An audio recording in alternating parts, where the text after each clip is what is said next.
enfin des exercices avec de la difficulté. Alors le bac, premier truc à faire, c'est regarder un peu tous les exos et comprendre s'il y a des difficultés. Je vais vous parler de l'école normale supérieure. Qu'est-ce que ces trucs qui flottent un peu partout? Trop petits pour être des mitochondries. Sois le bienvenu. On se retrouve aujourd'hui pour démontrer un théorème et ses deux propriétés qu'elle vérifie, que j'ai illustré tout à l'heure. Pourquoi est-ce qu'un élastique a envie de revenir à sa forme initiale? Le protocole était simple. Michel Siffre, un spéléologue, Vous me semblez coincé. On se dire F3 de H, je vais mettre en grand écran parce que c'est...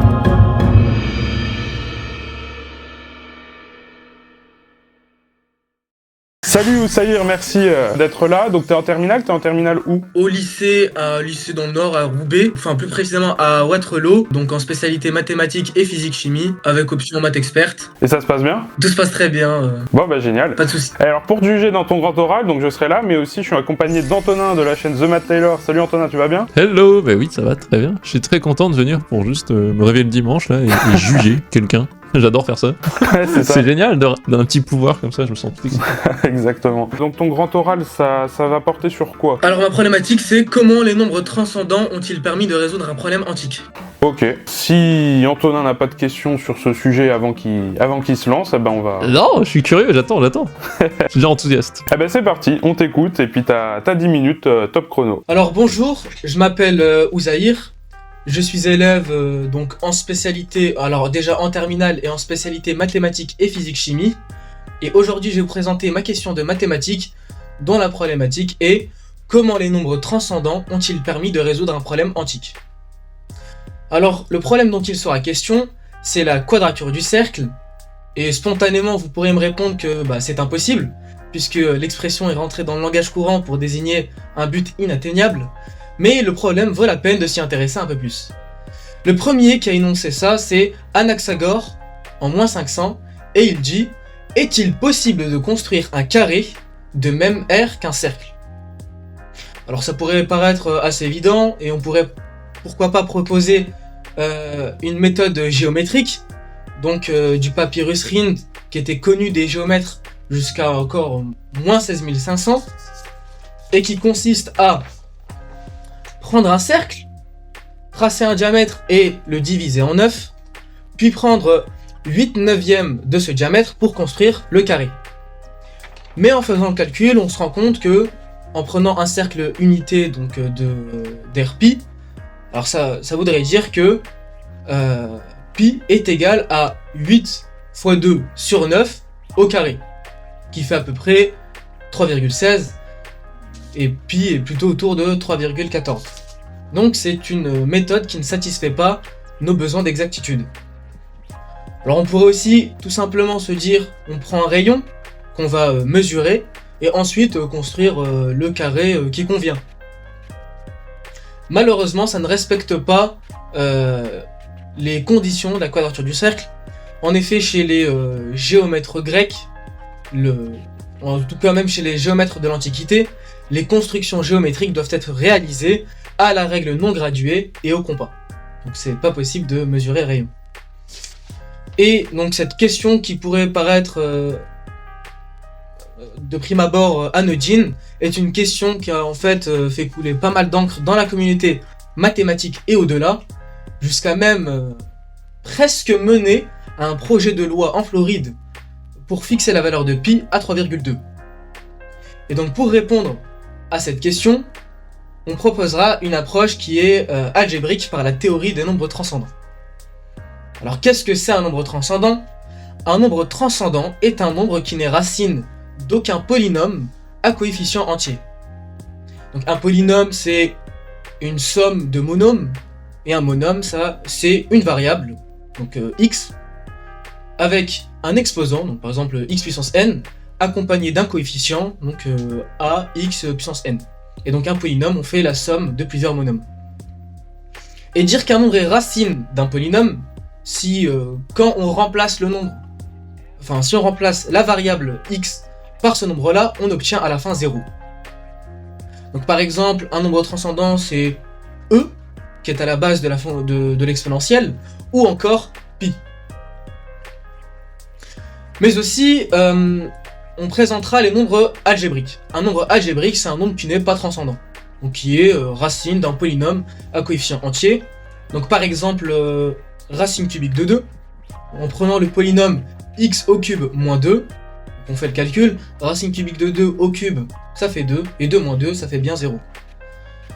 Un autre exemple serait par exemple le i qui est à la base donc des nombres imaginaires avec le polynôme x au cube plus 1. Donc i au carré moins 1 plus 1, 0.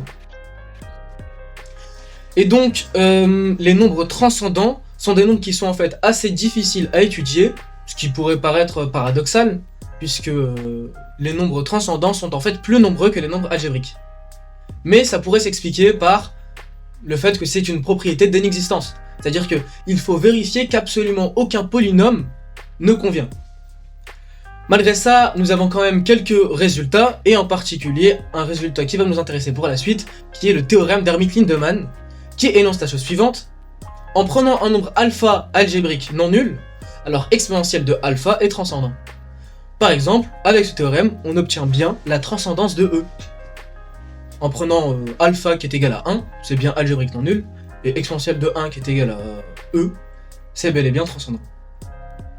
Alors maintenant, après cette courte présentation des nombres transcendants, on peut s'atteler à la résolution de la quadrature du cercle. Alors la question qui nous intéressera ici, c'est peut-on construire racine de pi? Mais en fait, on va plutôt s'intéresser à si on peut construire pi, puisqu'il y a équivalence entre les deux. Si on peut construire pi, on peut construire racine de pi, et réciproquement. Alors qu'est-ce que c'est un nombre qu'on appellera du coup constructible? C'est un nombre qu'on peut tracer à la règle non graduée et au compas. Et là, on pourrait se demander, mais comment déterminer si un nombre est constructible ou pas? Eh bien, nous avons une condition qui est nécessaire par le théorème de Wenzel.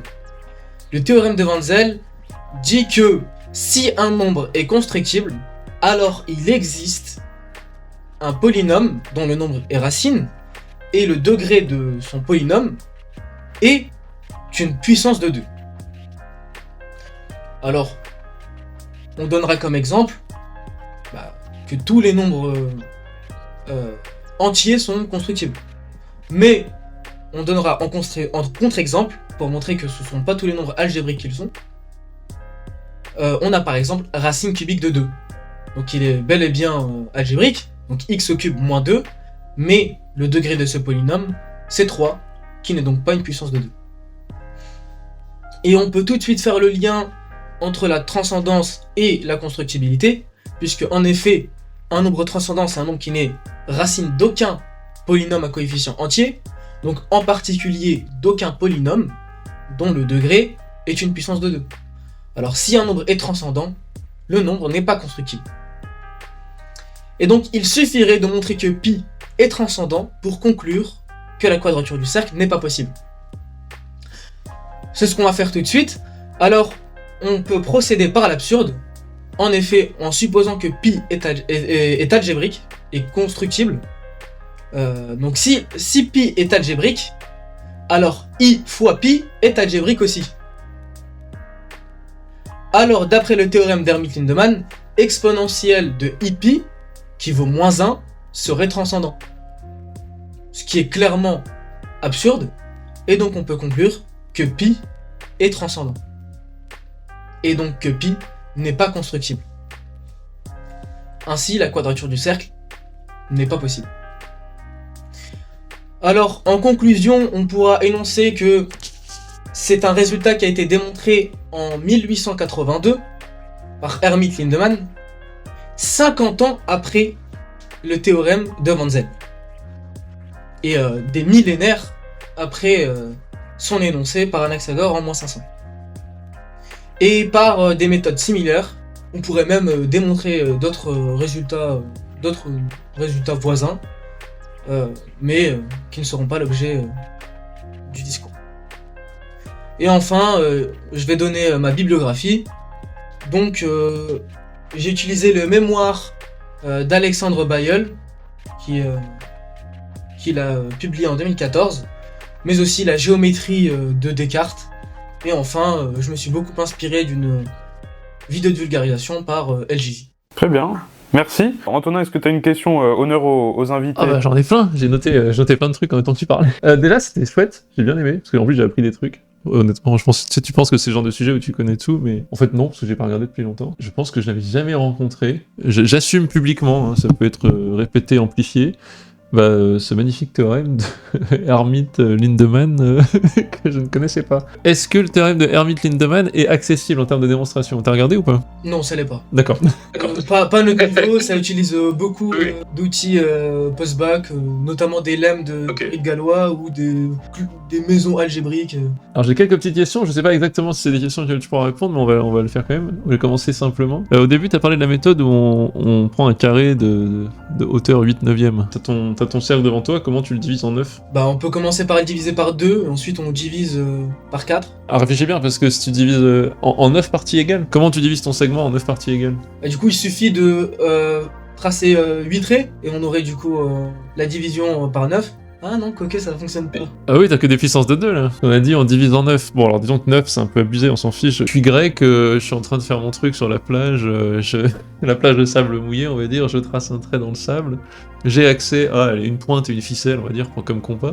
Je suis en Grèce antique, voilà, j'ai le matos que je peux. Et on me dit, bon vas-y, j'ai une proposition pour le truc, je vais faire le 8/9 du carré, c'est parti les gars, tu vois. En utilisant le théorème de Thalès, donc on prendrait... alors ce serait un peu compliqué, je peux prendre un truc, écrire? Non, peut-être t'en fais pas trop. En gros, déjà, il faut savoir comment diviser par 3. Parce que 9, c'est relou, tu vois. Si tu sais diviser par 3, t'as plus qu'à refaire 3 fois, tu pourras diviser en 9, tu vois. T'as une question, Médéric, ou parce que j'en ai plein d'autres, hein, je voulais rigoler un peu. Ouais, j'en ai quelques-unes, si tu veux, on peut alterner. Par exemple, dans ton oral, t'as parlé, alors c'est très intéressant, t'as parlé des polynômes à coefficients entiers. T'as dit que donc un nombre algébrique, donc c'est un nombre qui est racine d'un polynôme à coefficient entier. Simplement, moi je sais que souvent la définition qu'on donne, c'est à coefficient rationnel. C'est équivalent, mais est-ce que tu peux nous expliquer pourquoi c'est équivalent et surtout pourquoi on préfère en général le définir par coefficient rationnel plutôt que entier? En général, on dit coefficient rationnel, mais j'ai ici préféré dire coefficient entier pour que ce soit plus accessible. Mais effectivement, les deux sont équivalents.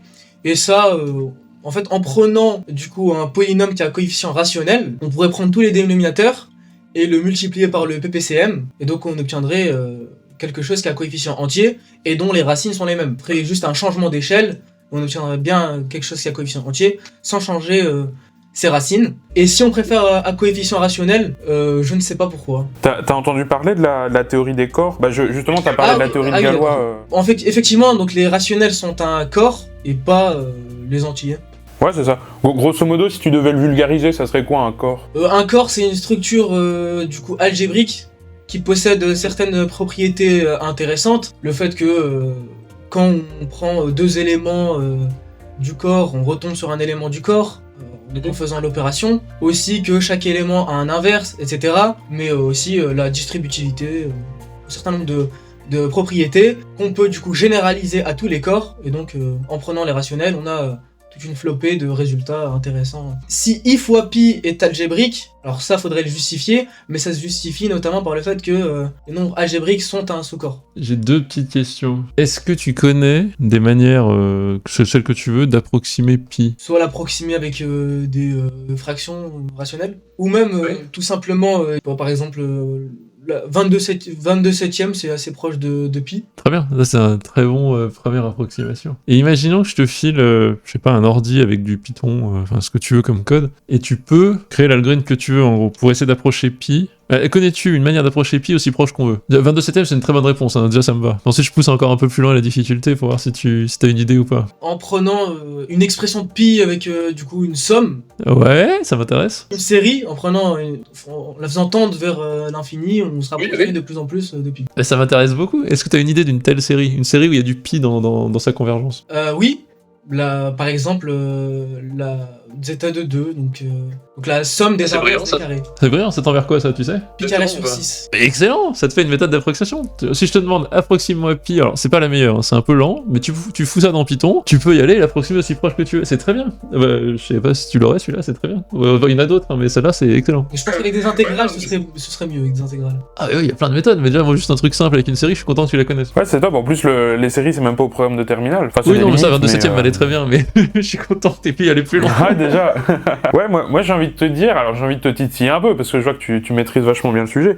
Moi je t'affirme que la quadrature du cercle, elle est possible. Pour moi, elle est possible, mais parce que je rajoute un axiome qui me permet de le faire. Est-ce que tu connais cet axiome? Un axiome de théorie des ensembles? Ouais, je suis un mathématicien, moi, qui t'affirme que la quadrature du cercle, elle est possible. Parce que je suis un mathématicien un peu chiant, qui utilise un axiome un peu spécial, effectivement, de la théorie des ensembles. Tu connais cet axiome ou pas? Bah, quand on parle d'axiome un peu spécial de la théorie des ensembles, je pense à l'axiome du choix. Voilà. J'avoue, j'ai pensé à l'axiome du chat, mais alors comment tu fais le lien? Mais j'ai pas d'idée de comment faire. J'ai pas forcément l'idée non plus, mais justement, vu que t'as l'axiome du choix, l'axiome du choix, c'est tellement particulier, mais tu peux faire tellement de trucs complètement... Justement, sur l'axiome du choix, qu'est-ce que tu connais dessus? Pas forcément que sur la quadrature du cercle, mais est-ce que tu connais des résultats qui utilisent l'axiome du choix? Oui, alors un des résultats les plus connus c'est le théorème de Banach-Tarski. On pourrait prendre, par exemple, pour donner une image, une boule, et on pourrait la dupliquer en 5 parfaitement. Sinon, des résultats un peu plus accessibles, peut-être le lemme de Zorn. Ouais, bah c'est ça, t'as déjà pas mal de...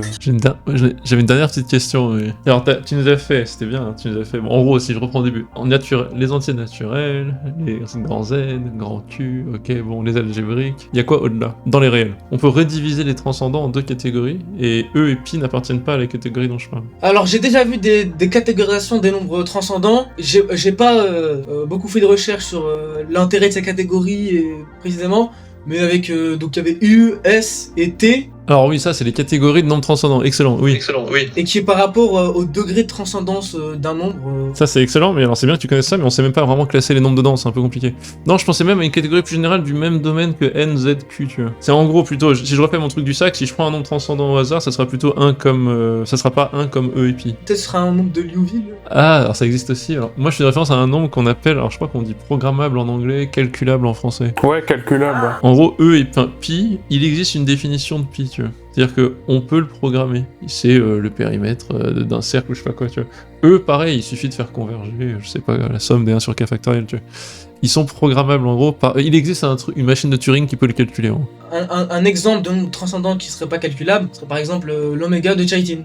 Oh, il est chaud, exactement. Tu vas couper l'herbe sous le pied. C'est très bien, c'est très bien, mais c'est à ça que je voulais aller. Excellent, bah t'as bien saisi où je voulais venir, et en gros ça pourrait être bon, soit celui-là, soit en fait n'importe quel nombre que tu prends au pif, en moyenne, un nombre à tirer aléatoirement sera non calculable. Ouais, j'ai juste une toute dernière question sur le algébrique transcendant. T'as dit qu'il y avait moins d'algébrique que de transcendant, enfin pour rebondir un peu du coup sur ce que disait Antonin. Est-ce que tu sais le démontrer ça? Que si tu tires un nombre au pif dans les réels... Alors en fait, ce que je visais en disant qu'il y avait moins d'algébrique que de transcendant, c'était du coup par rapport à la densité. Donc je visais par là que donc du coup les transcendants sont denses. Et je pourrais le démontrer, oui, de plusieurs façons, mais ce serait un peu long. Mais du coup, j'avais réfléchi à plusieurs démonstrations. Une qui utilisait la théorie de la mesure de Lebesgue, une autre qui utilisait le théorème de Baire. Alors faut faire gaffe sur la densité parce que ça n'a pas tellement de rapport avec le nombre d'éléments. Parce que par exemple, tu vois, Q, l'ensemble des rationnels, il est dense dans R. Pourtant, tu vois, il est dénombrable. Il y a très peu de rationnels par rapport aux irrationnels. Tu peux très bien avoir un ensemble qui est dense, son complémentaire qui est dense aussi, mais pourtant l'un est plus petit que l'autre. Les algébriques sont dénombrables. Sont dénombrables. Bah en fait, c'est ça que je voulais plutôt savoir. C'est comment tu montres que c'est dénombrable en fait les algébriques. Alors pour montrer que les algébriques sont dénombrables, du coup on prendra par exemple Zn crochet x, un polynôme à coefficient entier de degré au plus n. Donc on aura chacun des polynômes, donc pour les noter, donc par exemple on aura chacun des pi, et à chaque polynôme on associe l'ensemble de ses racines qui est donc fini, puisqu'il y en a au plus n. C'est ça, génial. Et donc après, pour construire les algébriques, on fait une réunion de ces ensembles, et puisque c'est une réunion d'ensemble, une réunion dénombrable d'ensemble dénombrable, le résultat est dénombrable. Donc les algébriques sont dénombrables. Rien à dire. Ah, tu connais ton sujet, c'est très bien. Bon, j'ai plus d'autres questions, je pense que j'ai fait le tour, je sais pas si Antonin aussi... J'avais des notes sur la densité, je me suis dit, bon, il connaîtra pas la densité, mais apparemment t'es chaud, donc... Excellent. Bah moi, c'est un dernier exemple. Pour diviser en 3 un segment, c'est un truc con, hein, mais je te dis ça, mais en fait, tu prends... ton segment, c'est mon pouce, tu prends une droite quelconque, un écart quelconque avec ton compas, t'en fais 1, 2, 3, et tu traces les parallèles. Entre le troisième, tu le traces avec B, et tu traces les parallèles, ça va couper en 3. La densité d'un ensemble, je t'aurais demandé juste un exemple. Est-ce que comment t'approximerais E? Ou est-ce que tu connais un truc qui converge vers E? Ouais, voilà, parfait, ok. C'est bon, j'arrête. Je m'en vais.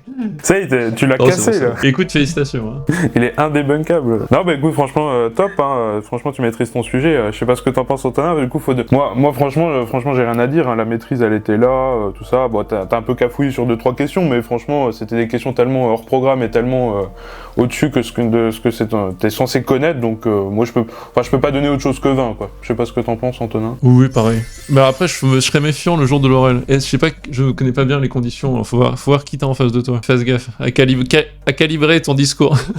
Mais j'ai déjà fait justement mon oral devant un prof d'histoire, donc ma prof d'histoire et mon prof de maths. Ouais. On m'a dit que c'était assez clair. Donc sur les questions, moins de détails forcément, j'imagine qu'elle ne connaît pas les séries. Oui, si je suis honnête avec toi, ton speech était parfait même pour un prof d'histoire, ça c'est vrai. C'est plus dans les questions, mais c'est peut-être de notre faute aussi. Dans les questions, c'est devenu très technique. Et après, c'était de la faute du prof de maths qui a posé des questions moins techniques. Mais non, franchement, c'était très bien. J'ai peu de critiques à faire. En fait, on n'était pas assez naïf, tu vois, pour te poser des questions vraiment naïves du genre ah, mais pi, est-ce que tu connais les décimales de pi Tu vois, je sais pas si un prof d'histoire il pourrait poser ce genre de questions. Je connais genre 6. Oh, c'est déjà suffisant. C'est plus que moi déjà. Mais je pourrais calculer les décimales de pi avec. Bah voilà, ouais. Les deux séries qu'on a données, les deux c'est par Euler. Bon bah, je sais pas quoi te dire. T'as l'air prêt. Bah, t'as surtout l'air prêt, elle est en prépa. Bon, allez, on va faire des maths à la fac, je sais pas où tu vas. Mais... Ouais, t'as prévu de faire quoi L'année prochaine, donc une prépa, donc MPSI ou MP2I, peu importe. Et après, donc, j'aimerais aller à l'ENS pour être enseignant-chercheur. Bah, je te le souhaite. T'as l'air passionné, franchement, c'est tout ce que tu mérites. Enfin, faut travailler, hein. Personne mérite, mais en soi, mais j'ai foi que tu vas y arriver sans trop de soucis. Bon, bah merci pour ta participation en tout cas, c'était top. Merci à vous. Ah, ça m'a fait très plaisir de te rencontrer, c'était chouette. Ouais, bah. On a des bons petits gars dans le pays qui vont faire des bons trucs. Allez, à toute, courage pour tout. Salut, à la prochaine. Bah, salut Guillaume. Alors Guillaume, on a 2 Guillaume aujourd'hui pour le prix de 2.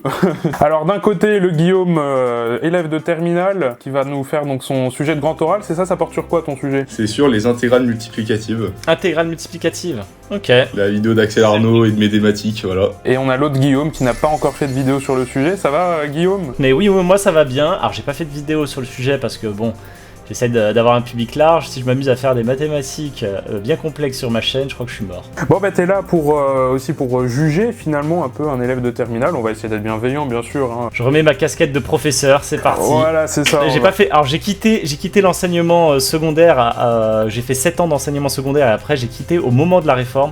Donc je n'ai jamais fait passer de grand oral. Tu verras, c'est un exercice sympa. Bah du coup le Guillaume de terminale, c'est quand tu veux. On va prendre des petites notes et puis on te posera des questions évidemment après. Allez, les intégrales, le calcul intégral est fondamental en mathématiques, principalement en analyse, et trouve pléthore d'utilisations dans différents domaines scientifiques, en économie comme en physique, et ainsi de suite. Par définition, l'intégrale correspond à l'aire sous la courbe de la fonction.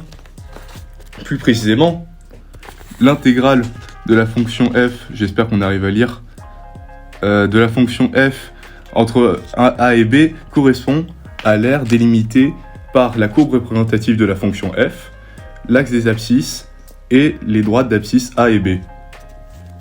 À défaut de pouvoir calculer exactement cette aire, on peut au moins l'approcher par différentes méthodes, notamment la méthode des rectangles. Comme ici, on découpe l'intervalle AB en petites quantités qui représente la largeur des petits rectangles, et la somme représente l'aire sous la courbe, qui est d'autant plus proche de l'intégrale que ces aires sont petites. Mais ce calcul de l'intégrale revient à calculer une somme, et étant passionné par le calcul intégral, je me suis demandé, est-ce qu'il est possible d'étendre le concept d'intégrale aux multiplications, autre opération élémentaire en mathématiques? Peut-on construire une intégrale multiplicative? Donc dans un premier temps, nous allons essayer de définir cette intégrale, la manipuler, essayer d'arriver à une expression qui puisse être facilement manipulable. Et dans un second temps, nous essaierons de voir les applications concrètes de celle-ci, les propriétés qui en découlent et les limites de son utilisation. J'ai donc dit en introduction que l'intégrale correspond à une somme. Plus précisément, l'intégrale de la fonction f sur le segment AB correspond à la limite quand n tend vers plus l'infini de la somme pour k allant de 0 à n des b-1 sur n fois f de a plus k fois b-1 sur n. Le B-1 sur n correspond à la largeur du petit rectangle qu'on note dx dans l'intégrale, et le f avec son argument correspond à la longueur du rectangle. Quand n devient très grand, b-1 sur n devient très petit, et donc la division est très petite, et donc le calcul de l'intégrale par la somme, qu'on appelle ici somme de Riemann, est d'autant plus précis. Cette expression en particulier sera utile par la suite, puisque, par analogie, on peut définir le produit de Riemann comme la limite quand n tend vers plus l'infini d'un produit de Riemann, comme on pourrait l'appeler. Donc le produit pour k allant de 0 à n des f de a plus k fois b-1 sur n, cette fois-ci avec b-1 sur n, non pas en facteur mais en exposant, pour avoir donc des facteurs de plus en plus proches de 1, de la même façon qu'on avait des termes de plus en plus proches de 0 avec le dx en facteur. Et donc avant d'arriver à cette limite, il faut s'assurer qu'elle est bien définie, qu'elle ne diverge pas ou quoi que ce soit. Et donc on va manipuler notre produit de Riemann pour arriver à une somme de Riemann. Et quoi de mieux pour ça que d'utiliser les fonctions logarithme et exponentielle qui transforment respectivement le produit en somme et la somme en produit. Donc notre produit de Riemann, qu'on note Pn, un P indice n de la fonction f et de l'intervalle AB, c'est donc notre produit que nous avons exprimé juste au-dessus, qu'on peut composé par exponentielle et logarithme étant des fonctions réciproques. Et donc, le logarithme de a puissance b, c'est b fois le logarithme de a. On peut sortir le dx en exposant ici pour le mettre en facteur. Et le logarithme du produit, c'est la somme des logarithmes. Et donc, on obtient que notre produit de Riemann, c'est l'exponentielle de la somme de Riemann du logarithme de f. On peut donc passer à la limite, c'est bien défini. Et notre intégrale multiplicative, qu'on note comme ici, avec le dx en exposant, donc, c'est l'exponentielle de l'intégrale additive, cette fois, du logarithme de f. Et donc, on a une expression tout à fait convenable de notre intégrale multiplicative. Et donc, je vous propose maintenant de calculer notre première intégrale multiplicative, par exemple, celle de la fonction x, sur l'intervalle 1, 2. Cela correspondrait donc à l'exponentielle de l'intégrale de 1 à 2 du logarithme de x. Une primitive du logarithme de x est donnée par la fonction qui a x associe x ln de x moins x. Donc en dérivant, on obtient ce qu'on veut. Et donc, notre intégrale produit correspondrait à l'exponentielle de x ln de x moins x, calculée entre 1 et 2. Et donc, après simplification, on trouve que notre intégrale produit, c'est 4 sur e. Donc voilà, on a calculé notre première intégrale. Et plus généralement, si on essaye de trouver des propriétés sur cette intégrale, en définissant f et g de fonctions continues et strictement positives, je reviendrai après sur cette restriction, on trouve que le produit, l'intégrale multiplicative de la fonction f fois g, c'est le produit des intégrales multiplicatives. On a donc la linéarité de l'intégrale multiplicative pour le produit. De la même façon, on peut définir une relation de Chasles, comme ici. L'intégrale produit de a à c fois l'intégrale produit de c à b, c'est l'intégrale produit de a à b. En découle que l'intégrale sur un segment réduit à un point, donc par exemple de a à a, ça vaut 1, c'est-à-dire l'élément neutre pour la multiplication, de la même façon que l'intégrale additive de a à a d'une fonction f, c'est 0, qui est l'élément neutre de l'addition.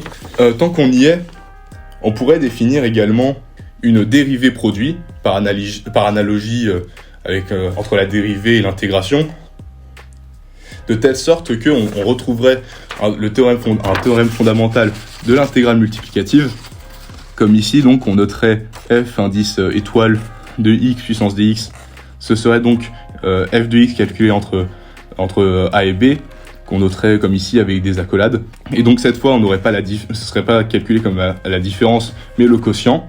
De la même façon, le quotient est à multiplication, ce que la soustraction égale addition. On pourrait également trouver une formule qui se rapproche de l'intégration par partie. Donc ici, avec non pas le produit de deux fonctions, mais une fonction et une autre fonction mise en exposant, on retrouverait une formule à peu près pareille. Cette fois-ci, non pas en divisant par l'intégrale multiplicative, mais en soustrayant, et avec la fonction f de x puissance g de x calculée entre a et b. Plein de propriétés qui découlent de cette définition. Toutefois, on peut remarquer une restriction assez importante dans ce calcul, c'est que les fonctions f et g doivent être strictement positives. Parce que comme on l'a défini avant, notre intégrale produit, c'est l'exponentielle de l'intégrale du logarithme de f. Et le logarithme n'est défini que sur les réels strictement positifs. Cette restriction en pratique se comprend assez facilement parce que si la fonction s'annule en un point, le produit vaudra automatiquement 0 et donc ce n'est pas intéressant de calculer une telle intégrale.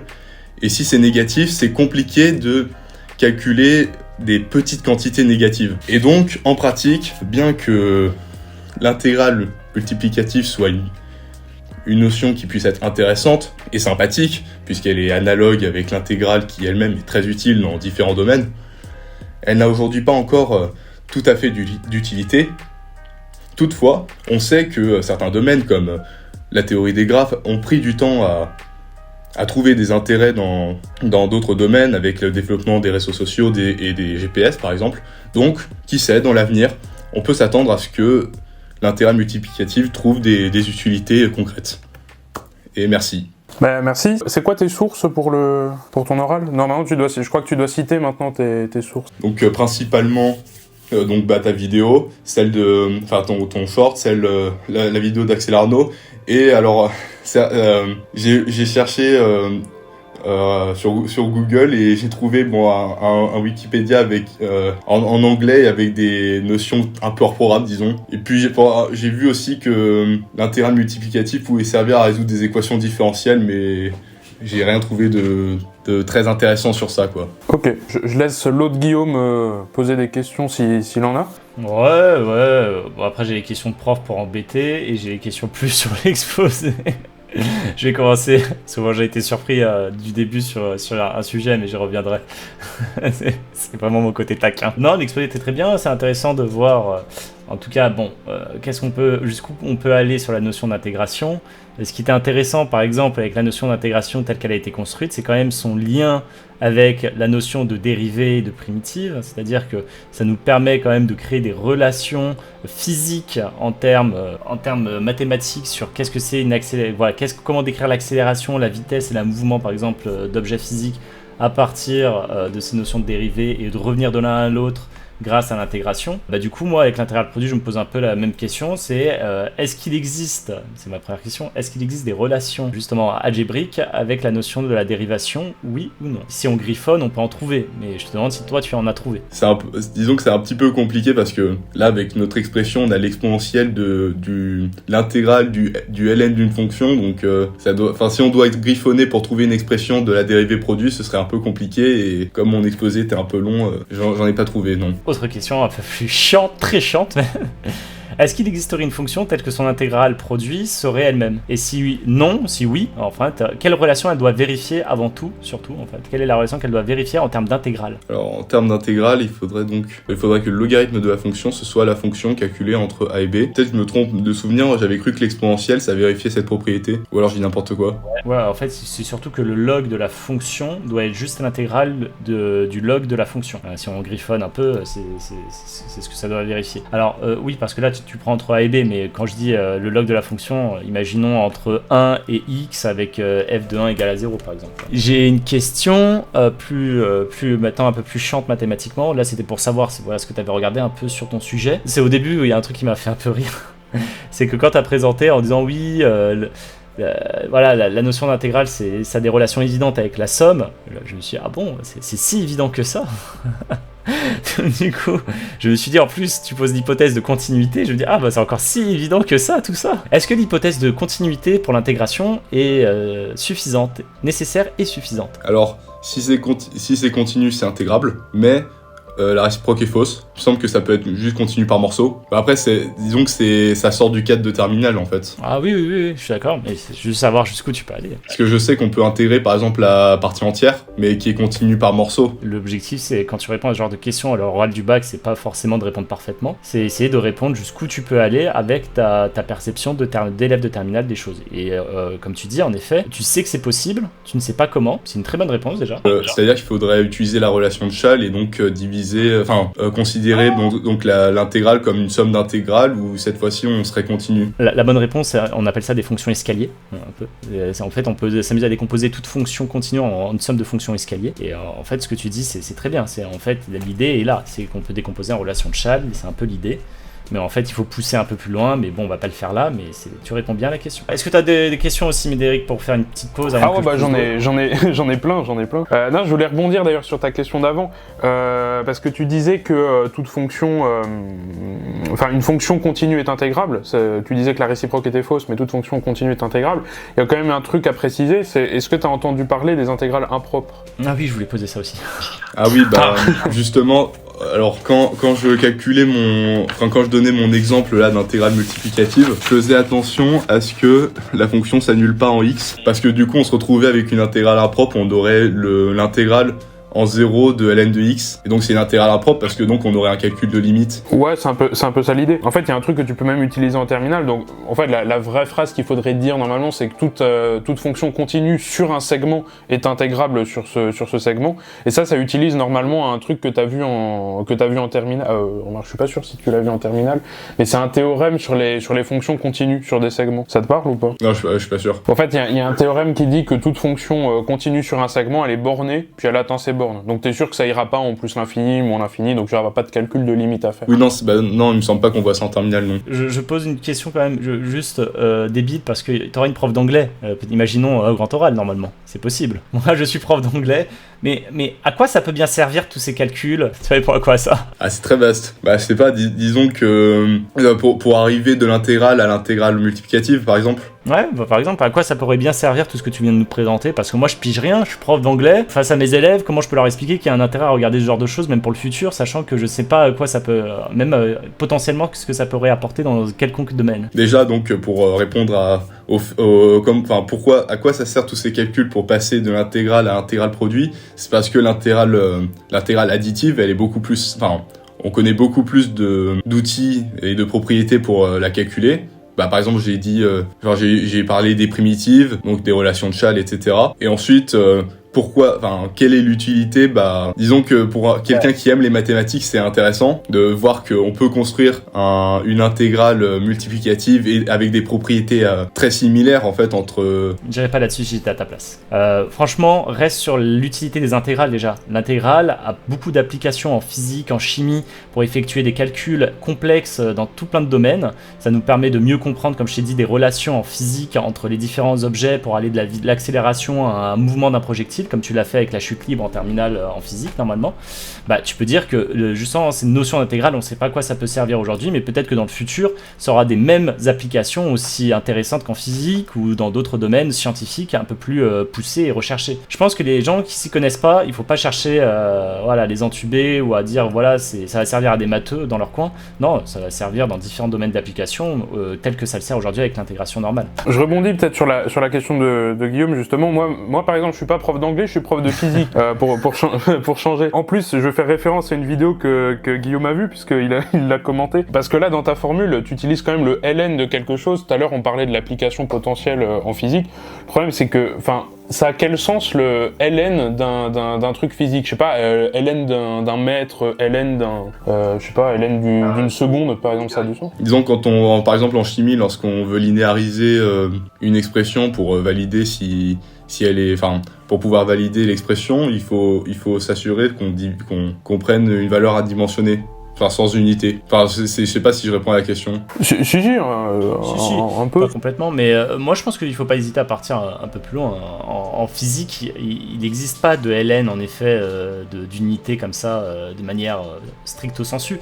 Mais pour étudier et analyser par exemple des signaux, des fois, lorsqu'il y a des ordres de grandeur ou d'échelle qui sont un peu trop grands, où on a besoin de se ramener à un objet qui soit linéaire, on utilise souvent le log, parce qu'on peut avoir des régressions logarithmiques sur certains phénomènes physiques, et en effet, là, il n'y a pas de sens physique en tant que tel, hein. Je pense qu'il faut vraiment le dire, il n'y a pas de sens physique à des logs d'unités.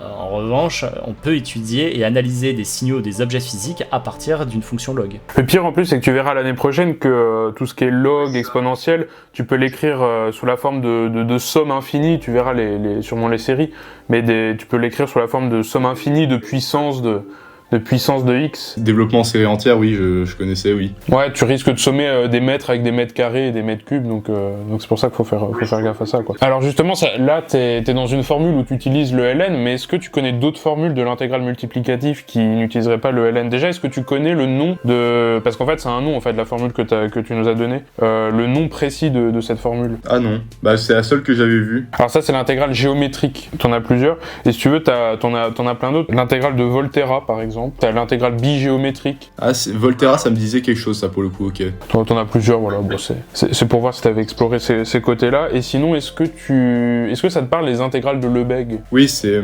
cette fois-ci... Bah là, dans mon exemple, j'avais subdivisé en rectangles comme... qui vont à la verticale. Mais Lebesgue, ce serait donc avec des rectangles à l'horizontale, il me semble. C'est beau de dire ça. J'adore parce que l'idée est belle. Non, mais en termes de pédagogie et de vulgarisation, je valide totalement de dire ça, quand même. C'est très bien, mais c'est pas ça du tout. Mais c'est bien que tu aies ça en tête. En fait, l'idée est là, c'est qu'on va chercher en effet à sommer avec des images réciproques, comme tu viens de dire. Et les images réciproques, ça peut être des intervalles réciproques, comme tu viens de dire, en regardant des rectangles, du coup, à l'horizontale. Mais en fait, c'est beaucoup plus compliqué parce que des images réciproques, tu peux le faire de plein de façons différentes et non pas forcément avec des rectangles que tu regardes à l'horizontale. Tu peux le regarder avec des paquets, si tu veux, un peu différents, avec des paquets de sous-ensembles qu'on appelle des borréliens. Ça peut être plus compliqué. Parce qu'imagine que tu as une parabole comme ça, ça va être bizarre tes rectangles, tu vois, ça va être... Si tu as ensuite un truc qui fluctue comme ça va être des rectangles qui vont être morcelés en plusieurs morceaux. Est-ce que tu as exploré du coup les intégrales de Lebesgue multiplicatives, du coup, si tu combines les deux Disons que ce serait déjà... Je sais pas si c'est possible, hein, c'est vraiment une question purement naïve, hein, mais pour savoir si t'as vraiment exploré. Enfin, disons que c'est pas déjà quelque chose qui est familier pour moi, les intégrales de Lebesgue, donc intégrale multiplicative de Lebesgue, ce serait encore plus compliqué à expliquer, disons. C'est pas déjà compris par beaucoup d'étudiants en L3, donc je te rassure. On va pas t'en vouloir. Hein. Pour ton bac, hein, c'est foutu, tu ne sais pas ce que c'est une intégrale de Lebesgue, tu ne comprends même pas ce que c'est, hein, c'est deux, hein. Ah, tu sais que moi j'ai perdu des points pour mon grand oral, j'ai perdu des points parce que je connaissais pas les courbes de Bézier. Pourtant... Alors ça n'avait strictement aucun rapport avec mon sujet. Et c'est pas au programme de terminale, mais en revanche c'est au programme de certains programmes de lycée. Les ST2A, je crois que c'est leur programme, ceux qui se font de l'art, en bac techno. Moi j'avais une question sur les intégrales généralisées, mais bon, on va arrêter leur programme. Bah moi j'ai une question dans le programme. Est-ce que tu peux me prouver que pour des fonctions strictement positives, toujours, hein, l'intégrale produit, l'intégrale multiplicative, elle est croissante? Ou me l'infirmer, si c'est faux, peut-être que c'est faux. Alors évidemment, entre des bornes bien ordonnées, enfin avec un... Ça marche pas si B est plus petit que... Ça me fait paniquer. Est-ce que t'as moyen de me le faire à l'oral? Parce que ça, normalement, je pense que tu peux le faire à l'oral. Donc, si c'est croissant, ça veut dire il faudrait faire... Alors si je fais la différence... L'idée, c'est si tu prends f plus petit que g, l'idée c'est de montrer que l'intégrale multiplicative de f est plus petite que l'intégrale multiplicative de g. Mais en fait, l'idée, je l'ai faite en 3 secondes sur ma feuille, donc je sais pas si... Oui, ça va vite, oui. Oui, bah alors, donc si f de x est... inférieur à g de x pour tout x dans a et b. Voilà, bah le logarithme c'est croissant. L'intégrale c'est croissant. L'intégrale est croissante, ouais. Et l'exponentielle est croissant, donc voilà. Voilà, c'est juste ça effectivement que j'attendais. C'est que les 3 fonctions en fait que tu composes sont croissantes et une composée de fonctions croissantes est croissante. Moi j'ai fait le tour des questions. Attends, j'avais une question sur la croissance, c'est bon, mais sur la positivité, moi c'était plutôt parce que du coup tu as une propriété intéressante de l'intégrale produit, c'est qu'elle est toujours positive, on est d'accord. Elle est jamais nulle parce que l'exponentielle est jamais nulle. Elle est croissante, on a vu, l'intégrale produit est croissante, on vient de dire. Du coup ma question est assez simple, si on fait des intégrales généralisées, est-ce que tu pourrais, alors intégrale généralisée, c'est-à-dire imagine tu fais tendre b vers plus l'infini, est-ce que tu penses qu'il peut exister une fonction, voilà, de tête, moi j'en ai une, mais est-ce que tu penses qu'il peut exister une fonction telle que l'intégrale produit est nulle sur un intervalle suffisamment grand? C'est-à-dire en faisant varier b, enfin en faisant varier a. Il faudrait que l'intégrale du ln de ta fonction, en fait, soit égale à 0 tende vers moins l'infini. Oui. Et donc, Et est-ce que tu connais une intégrale généralisée qui tend vers moins l'infini? pas de tête. Une intégrale généralisée qui tend vers plus infini si tu veux, et tu mets un moins. Oui, de 1 sur x. Voilà, du coup, en fait, du coup, ça, c'est le log, donc exponentielle de moins 1 sur x, ça serait une fonction telle que son intégrale généralisée serait égale à 0 si tu poses bien les bornes.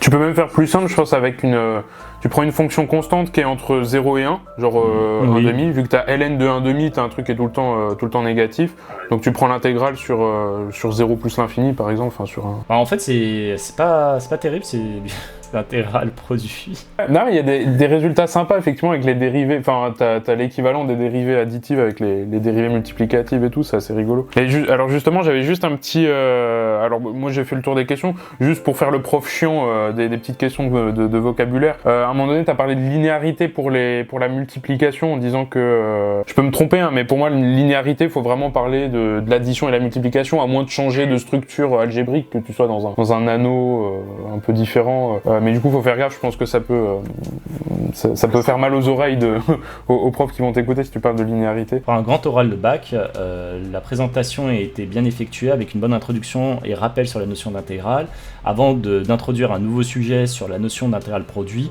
de manière progressive, en montrant justement comment cette idée est venue, de manière pédagogique en présentant des résultats brefs, rapides, mais de façon simple et ludique.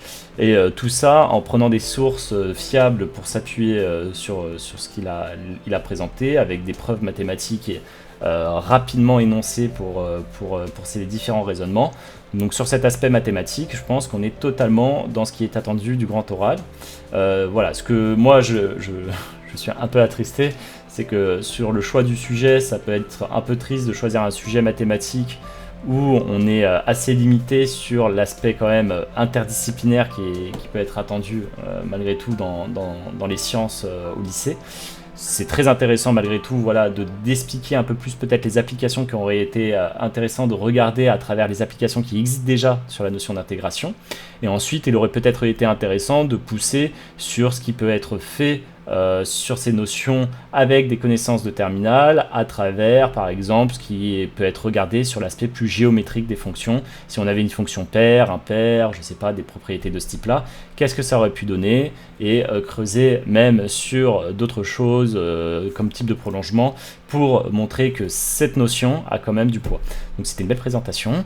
Voilà, et ça rentre totalement dans les attendus du bac. Donc si je devrais donner une note alors que je suis professeur de mathématiques, elle serait soit de 17 soit de 18 sur 20, mais comme on est au bac et que c'est cadeau, ça aurait été sûrement 18 sur 20. Non, mais j'ai trouvé ça super intéressant, le sujet, en tout cas j'ai trouvé le sujet original, ça fait appel effectivement au programme de terminale, les intégrales, la croissance du coup sur la question de la fin, donc c'était vachement intéressant.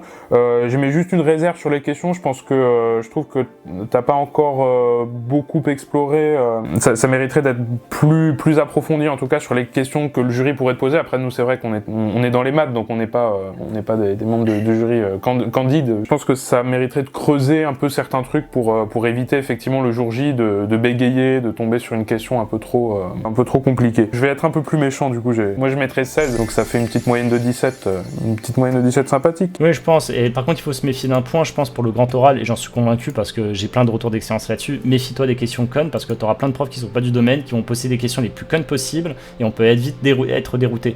Moi, les questions du type à quoi ça sert, pourquoi tu as choisi ce sujet, des questions comme ça, t'en auras. Et je pense qu'il faut s'y préparer à l'avance. Exactement. Eh ben merci pour votre participation. On est avec Inès. Salut Inès, tu vas bien? Ça va et vous? Bah ça va. Et puis on est avec Olivier de la chaîne Olgen les maths en finesse. Ça va Olivier? La grande forme. Donc t'es avec moi pour juger le grand oral d'Inès, donc avec bienveillance évidemment. On va être bienveillant et puis on va lui donner quelques petits conseils pour savoir ce qu'on peut éventuellement améliorer. À moins que ce soit parfait, qu'on ait rien à dire. Ce qui est possible, on sait pas. Ça porte sur quoi ton grand oral? En globalité, c'est sur la récurrence et le Covid. Eh ben c'est parfait, je te laisse nous faire ton oral quand tu veux. Alors bonjour, aujourd'hui je vais vous présenter, je vais vous parler d'un outil mathématique que nous utilisons pour pouvoir modéliser certains phénomènes qui évoluent dans le temps. C'est la récurrence que je vous parlais juste avant. Pour illustrer cela, j'ai donc choisi un exemple qui est bien concret pour nous aujourd'hui. On a pu le vivre ces dernières années, donc c'est bien la propagation du Covid-19. Au début de la pandémie, nous avons souvent entendu parler du fameux R0 que les scientifiques nous donnaient. C'est donc le taux de reproduction d'un virus. en l'occurrence ici le Covid-19. Comment ce chiffre permet-il de prévoir le nombre de personnes infectées dans les jours et semaines qui suivent? C'est ici qu'intervient avec alors la récurrence, ce qui nous permet de lier le sujet des mathématiques avec un sujet donc de notre vie courante. Dans un premier temps, je vais tout simplement vous expliquer comment nous utilisons une relation de récurrence pour modéliser l'évolution du nombre de cas. Puis après, je montrerai que ce modèle a tout de même ses propres limites et comment nous pouvons les améliorer. Alors si on se met un peu dans le contexte, imaginons qu'au début de la pandémie, donc au jour 0, premier jour du confinement, nous avons 100 personnes infectées par le virus. Chaque jour, chaque personne contamine environ 1,5 fois une autre personne. Donc au début nous avons 100 personnes, le lendemain on en a 150 parce qu'on multiplie par 1,5. Et encore ainsi de suite. Le jour suivant ce sera encore 1,5, donc ça montera jusqu'à 225 et ainsi de suite. Nous avons modélisé cela par une suite qui est définie par récurrence. On note donc C0 égale 100, c'est donc le nombre de base au jour 0, le nombre de départ. Et pour chaque jour n, nous avons Cn plus 1 égale R fois Cn avec R égale 1,5. Avec cette formule, cela nous permet de prévoir l'évolution du nombre de cas à partir du premier jour. En allant plus loin, nous pouvons même montrer par récurrence que Cn égale C0 multiplié par R exposant n, ce qui nous donne une croissance exponentielle de ce virus. Donc avec quelques formule mathématique, exponentielle x ln de r égale exponentielle x facteur ln de r, ce qui nous donne à la fin, entre parenthèses, exponentielle ln de r exposant x, qui nous donne ce fameux r exponent x. Donc on peut utiliser la formule uv', donc avec u' fois v', ce qui nous donne exponentielle x ln de r multiplié par ln de r, ce qui nous donne une somme de ln de r multipliée par r exponent x. Ce qui prend pour u, c'est l'exponentielle. U' c'est toujours l'exponentielle parce que sa dérivée, ça reste l'exponentielle. V, c'est x ln de r et la dérivée de cela, ça donne ln de r. Donc après, ça nous donne un tableau de variation. Donc quand r est supérieur à 1, on voit que la courbe est strictement positive parce que la croissance, donc c'est une croissante constante. Et si R est inférieur à 1, cette croissance est donc descendante. Donc on peut voir à l'aide de ces deux tableaux de variation que si R est inférieur ou égal à 1, les personnes infectées vont diminuer. Et donc ralentir le virus, ce qui était le but des scientifiques et du gouvernement en essayant de le confiner. Donc on a pu voir avec la contamination il y a une croissance exponentielle, tout comme le taux de mortalité aurait explosé si aucun confinement n'avait été fait, aucun geste barrière n'avait été proposé. Maintenant on va ici démontrer à l'aide d'une suite géométrique de raison Q1,5 que le taux de mortalité aurait pu faire du mal à la France. Donc si on part à la base, donc si on prend toujours notre C0 que nous avons parlé au début, si on le multiplie avec le R de départ, ce qui était 1,5, et si on rajoute en exposant 365n, ça nous donne donc à la fin un résultat. Donc en développant notre suite géométrique et en la résolvant, au bout de 33 jours, on n'aurait plus de France avec le Covid-19. Les gestes barrières du gouvernement ont porté ses fruits parce que la France est toujours là, nous sommes toujours là. En résumé, donc la récurrence, c'est un outil mathématique qui est très important, qui est très utile pour modéliser une pandémie comme le Covid-19. Elle permet de comprendre rapidement à quel point un virus peut se propager très vite, mais aussi d'exploser. L'effet de décision gouvernementale. Même si elle simplifie la réalité, cela reste un point de départ pour anticiper le futur et pouvoir réagir, donc pouvoir confiner et mettre en place des gestes barrières pour pouvoir limiter la casse. Très bien, merci. Je sais pas combien de temps ça a duré, j'ai peut-être parlé un peu vite, mais... Ouais, ça a duré 6 minutes, donc effectivement c'est un peu court. Pour le jour J, il faudrait trouver, je pense, d'autres développements, d'autres choses à compléter. Honneur aux invités, j'ai envie de dire. Olivier, est-ce que t'as déjà des questions sur le sujet? Oui. On peut commencer par une question, disons, d'introduction assez facile. Là, la modélisation qui a été choisie, c'est une modélisation, du coup, avec un phénomène de multiplication du nombre de contaminés tous les jours par 1,5. Qu'est-ce qui, dans la vie concrète, permet de sentir que ce modèle a des limites, en fait? Si on imagine qu'on est dans une ville, dans quelle mesure il est évident que ce modèle est imparfait? Je dirais qu'il est imparfait parce qu'on ne sait pas exactement le nombre de personnes que nous contaminons. Si demain, moi, j'ai le Covid, je ne sais pas exactement combien de personnes je vais contaminer, je peux en contaminer peut-être 10 ou pas. En fait, c'est quelque chose qui va nous vous donner un chiffre à titre indicatif, mais on peut pas en être sûr que demain, il y aura 150 personnes qui vont être contaminées et qu'après-demain, il y en aura 225. Ça peut être peut-être 1000, ça peut être 3, on ne sait pas. Quelle est la limite de votre suite si votre raison c'est 1,5? Elle tend vers quoi votre suite? C'est plus l'infini, c'est vers plus l'infini, il me semble. Et donc si on essaye de mettre ça en rapport avec la situation réelle, du monde réel? Il y aurait plus de monde.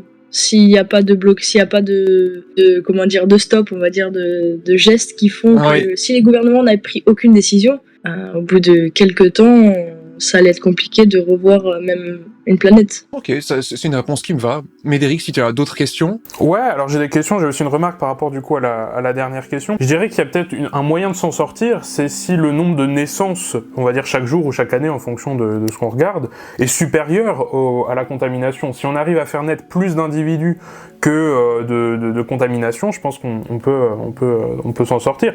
D'ailleurs, je me demande si c'est pas le cas, et ça c'est quelque chose que tu pourras regarder pour le jour J. Il y a une question aussi qui permet de rebondir sur la question d'Olivier, c'est quand on guérit, on doit aussi soustraire du nombre qu'on obtient, de nombre de personnes qui sont contaminées.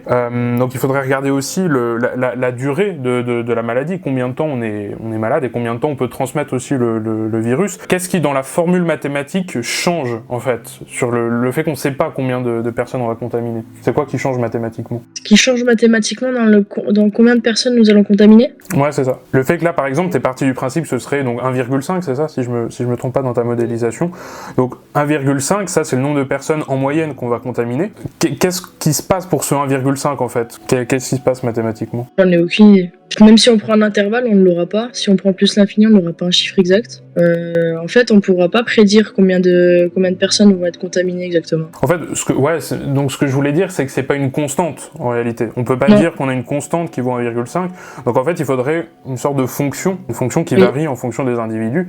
Et donc, est-ce qu'on a toujours une suite géométrique? Non, à la fin, on l'a plus. Ouais. Alors pourquoi c'est plus une suite géométrique? Parce que c'est toujours une multiplication. Une suite géométrique, ça doit être caractérisé par un chiffre exact. On peut pas utiliser une fonction dans une suite géométrique. Ouais, alors pourquoi? C'est quoi par rapport à la raison de la suite géométrique? Elle doit être comment, cette raison? Elle doit être exacte, ça doit pas être quelque chose qui doit avoir une fonction exponentielle. Ouais, elle doit être... Alors, exact, c'est pas le bon mot, elle doit être... Ah, j'ai plus le bon mot. En fait, elle doit être constante. Effectivement, si la raison varie, c'est plus... je sais même pas si on peut vraiment appeler ça une raison, donc en tout cas, on n'a plus une suite géométrique.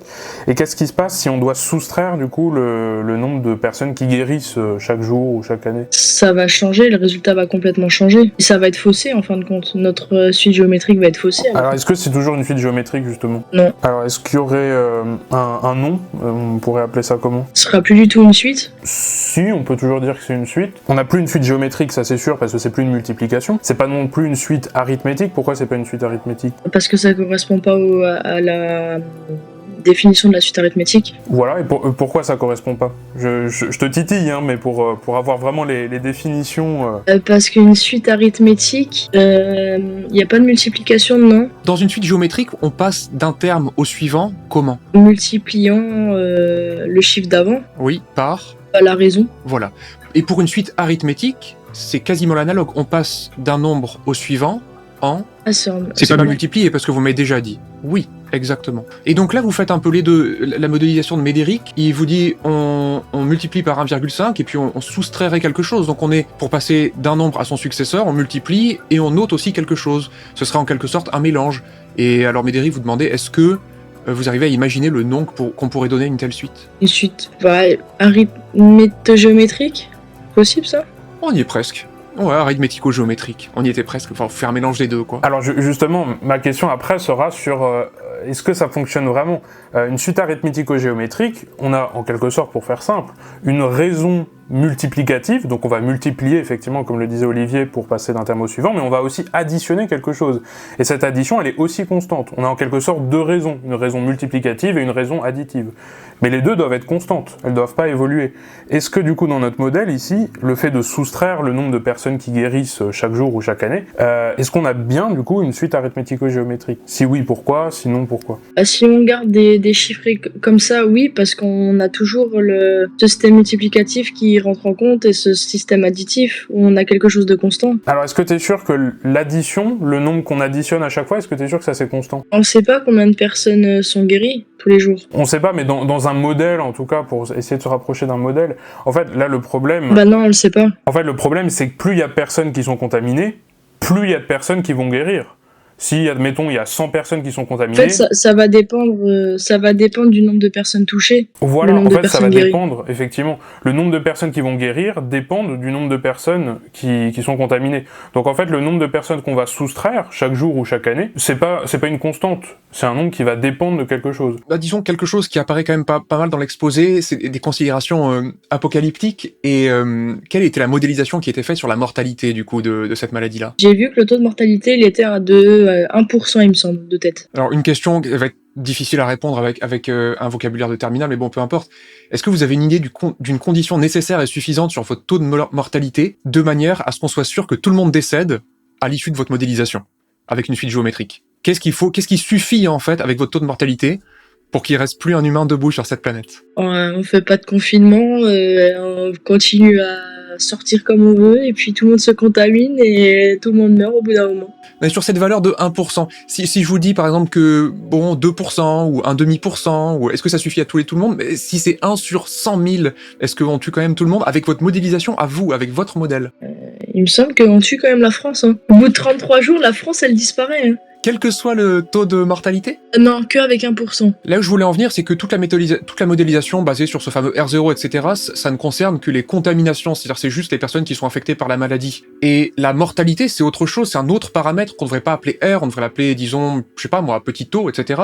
Et pour savoir si on va tuer tout le monde ou pas, c'est pas forcément parce que tout le monde est tombé malade que tout le monde va décéder. Donc ces deux paramètres, alors là, elle a fini par me dire que elle avait choisi une constante égale à 1%, et je suppose que c'est ça qui a été pris dans le calcul des 33 jours. Et cela dit, voilà, là où je voulais en venir, c'est qu'en fait, il suffit, dès lors que le risque, il est strictement positif, il suffit d'avoir un risque de mortalité strictement positive pour tuer tout le monde, puisque de toute façon, vu que votre suite, elle tend vers plus l'infini, même si le taux de mortalité, c'est 1 sur 1000 milliards, tout le monde décède à la fin, quoi. C'est un peu ça l'idée, c'est juste pour trouver des axes pour critiquer le modèle. En fait, ma critique principale du modèle, c'est qu'avec une suite géométrique qui explose vers le haut, mais de toute façon, tout le monde finit par être malade quoi qu'il arrive, et quelle que soit la mortalité, de toute façon, tout le monde décède. Donc on va dire qu'on est sur un modèle qu'on appellerait naïf, mais c'est pas du tout un reproche, parce que avec les outils de terminal, finalement, on peut pas, disons, faire grand chose de plus facilement. Ok, donc si je lis mes notes, grosso modo, dans les conseils, l'introduction me paraît bonne. Le plus tôt vous prononcez le mot modèle ou modélisation, le mieux c'est, en fait, qu'on comprenne bien qu'il y a une décorrélation entre ce qui se passe dans le monde réel et la modélisation qui est faite avec toutes les imperfections et les critiques qu'on va pouvoir proférer à propos de ce modèle.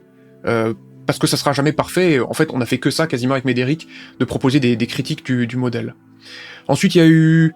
Bon, après, évitez de lire les formules, là c'est les circonstances de la vidéo qui font, donc c'est juste que voilà, lire ça demande beaucoup d'imagination et ça sera plus facile de les afficher, mais ça c'est du détail. Et après, l'extrapolation en fait apocalyptique, en fait, faisait venir en moi deux idées.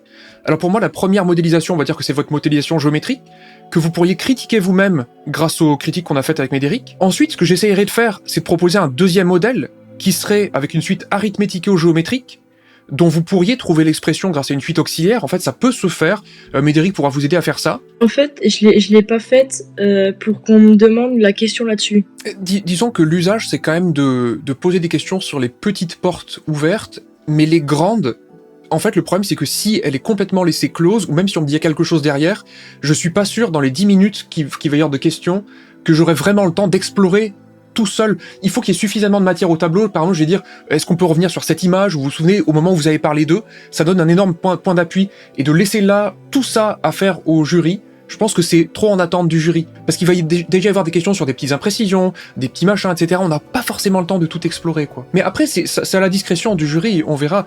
Mais de toute façon, j'aurais rajouté quand même, du coup, si possible, une dernière partie qui serait une simulation numérique très simple, en fait, justement avec des raisons dont parlait Médéric, même si c'est un terme un peu impropre, non constante, une suite arithmético-géométrique avec votre R et votre taux de guérison qui changerait un peu. Vous pourriez pas obtenir une expression explicite, mais avec un coup de calculatrice, TI-89 ou n'importe quoi, on pourrait essayer d'atteindre quelque chose de plus crédible, par exemple, avec, je sais pas moi, une maladie qui finit par s'éteindre, quelque chose qui commence à se stabiliser, ou avec un nombre de morts fini, et qui ne tend pas vers plus l'infini. En fait, vous montrez que vous partez de la situation idéale du cours, qui donne des résultats un peu absurdes parce que finalement on finit par tuer tout le monde, à finalement quelque chose d'un peu plus évolué en disant ça devient hors de ma portée mathématiquement, mais si on me laissait seul, avec plus de temps, c'est dans cette direction que j'irais. Ça fait une jolie histoire, en fait, on part d'un modèle naïf, on raffine, et on montre cette ouverture-là vers ce qu'on pourrait faire, justement, on pourrait parler d'un R qui serait pas constant, d'un taux de guérison qui serait pas constant, de dire que finalement, il y a des personnes qui s'immunisent là-dedans, donc en fait, elles peuvent pas tomber malades 2 fois avec la même facilité, et de montrer, en fait, comment chaque critique qu'on peut vous faire en français pourrait s'incorporer dans votre équation, qui est UN plus 1 est égal à, du coup, Rn fois UN plus CN, quelque chose comme ça. T'en penses quoi, Médéric ? Ouais, je suis totalement d'accord. Un truc qui me vient en tête aussi, c'est les histoires de vagues. Il y a eu les premières vagues, deuxième vague. Comment on peut arriver aussi dans un modèle mathématique comme ça, quelque chose qui oscille presque, qui fait on a beaucoup de cas, puis dans un coup on en a plus, puis on en a encore, etc. Comment mathématiquement on peut arriver à un truc comme ça ?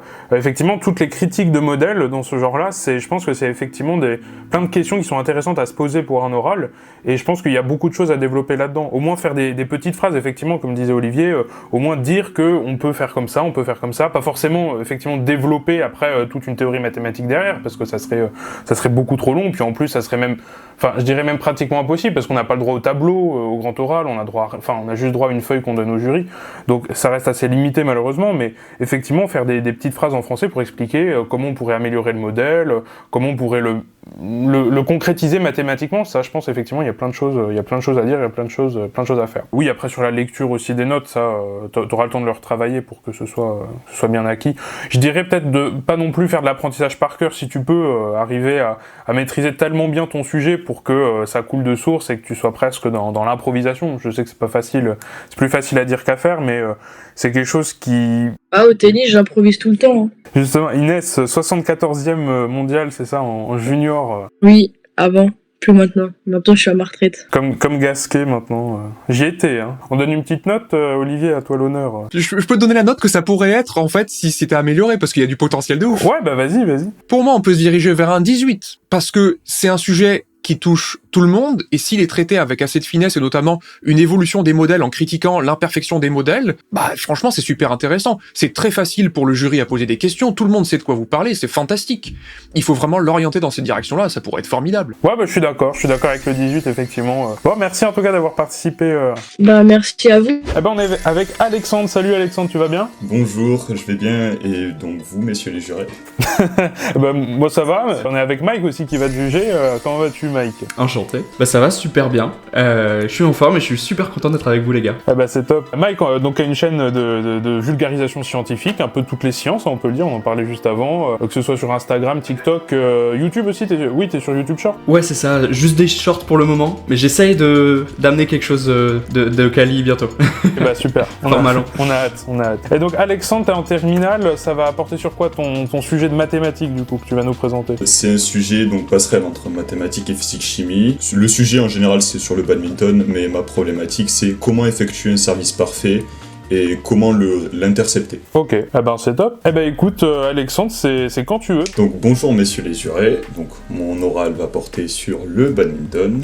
C'est un sport que j'ai moi-même pratiqué pendant 7 ans, que ce soit pour la compétition et donc pour juste jouer. Donc ce sport m'a laissé de nombreux souvenirs mémorables, mais le souvenir qu'il me reste le plus en tête, c'est donc à chaque fois le moment du service, le premier service du match.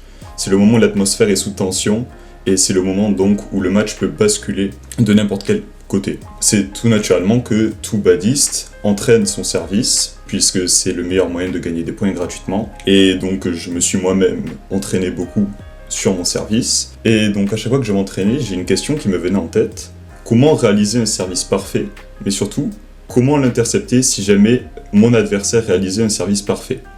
C'est donc la question à laquelle je vais répondre pendant cet oral. Donc premièrement, qu'est-ce qu'un service au badminton ? Un service au badminton, c'est donc l'engagement du point, c'est donc l'action qui démarre le point. Elle est obligatoirement effectuée donc derrière notre ligne de service, la ligne de service de son camp, et le volant doit tomber donc au minimum derrière ou sur la ligne de service de l'adversaire. Donc il existe 2 types de services, les services longs, qui donc sont faciles à intercepter, mais qui donnent un avantage positionnel, étant donné qu'ils font reculer l'adversaire. Et donc le second type de service, donc ce sont les services courts, qui eux sont difficiles à intercepter, mais si jamais l'adversaire les intercepte, c'est lui qui obtient l'avantage positionnel. Cependant, dans la posture du service court, on peut bluffer.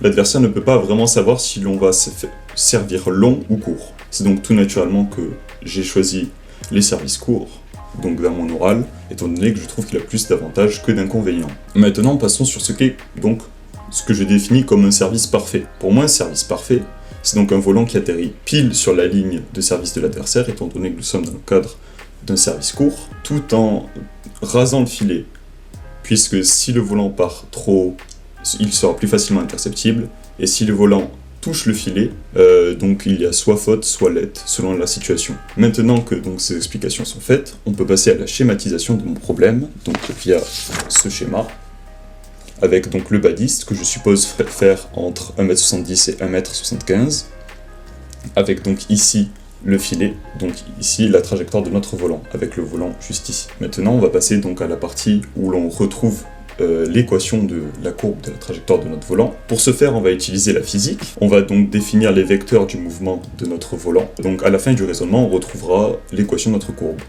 Donc premièrement, il faut quelques prérequis pour former ces vecteurs. Il faut d'abord définir le système que l'on étudie, donc ici c'est notre volant, et ensuite il faut définir le référentiel, donc ici on est sur la planète Terre, donc c'est le référentiel terrestre, qu'on va supposer galiléen. Avec ces prérequis, on peut appliquer la seconde loi de Newton, la somme des forces égale la masse du système fois l'accélération. Ici, comme force, on a le poids, et on va négliger les frottements de l'air étant donné que le volant est en mouvement pendant peu de temps. Donc le poids étant égal à m fois g, on retrouve que le vecteur de l'intensité de la pesanteur est égal au vecteur accélération, donc en enlevant les vecteurs, on trouve que l'accélération est égale à moins g, comme on peut le voir ici sur ce schéma.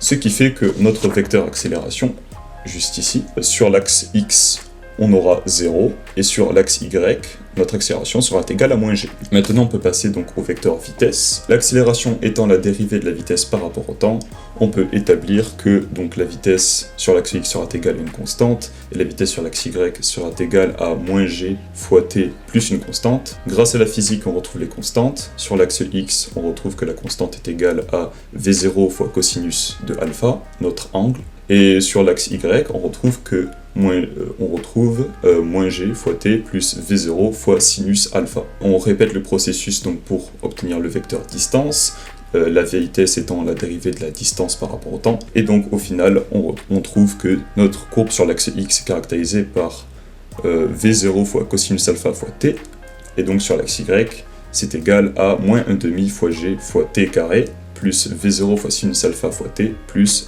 1,5. De là, on peut établir donc une expression de t en fonction de x, vu que l'on a donc une expression de x en fonction de t, et donc on trouve que t est égal à x divisé par v0 fois cosinus de alpha. On remplace donc le t dans l'expression de y en fonction de t, on remplace donc le t par l'expression de t en fonction de x, et l'on trouve ceci. Donc notre équation de la courbe. Donc ensuite j'ai posé une fonction égale à cette équation de la courbe. J'ai ensuite donc en posant cette fonction, j'ai remplacé donc nos constantes comme g qui est égal à 9,81 ou alpha que je suppose être environ aux alentours de 25 degrés étant donné qu'il faut un faible angle lorsque l'on serre. Donc ce qui fait que l'on obtient ceci.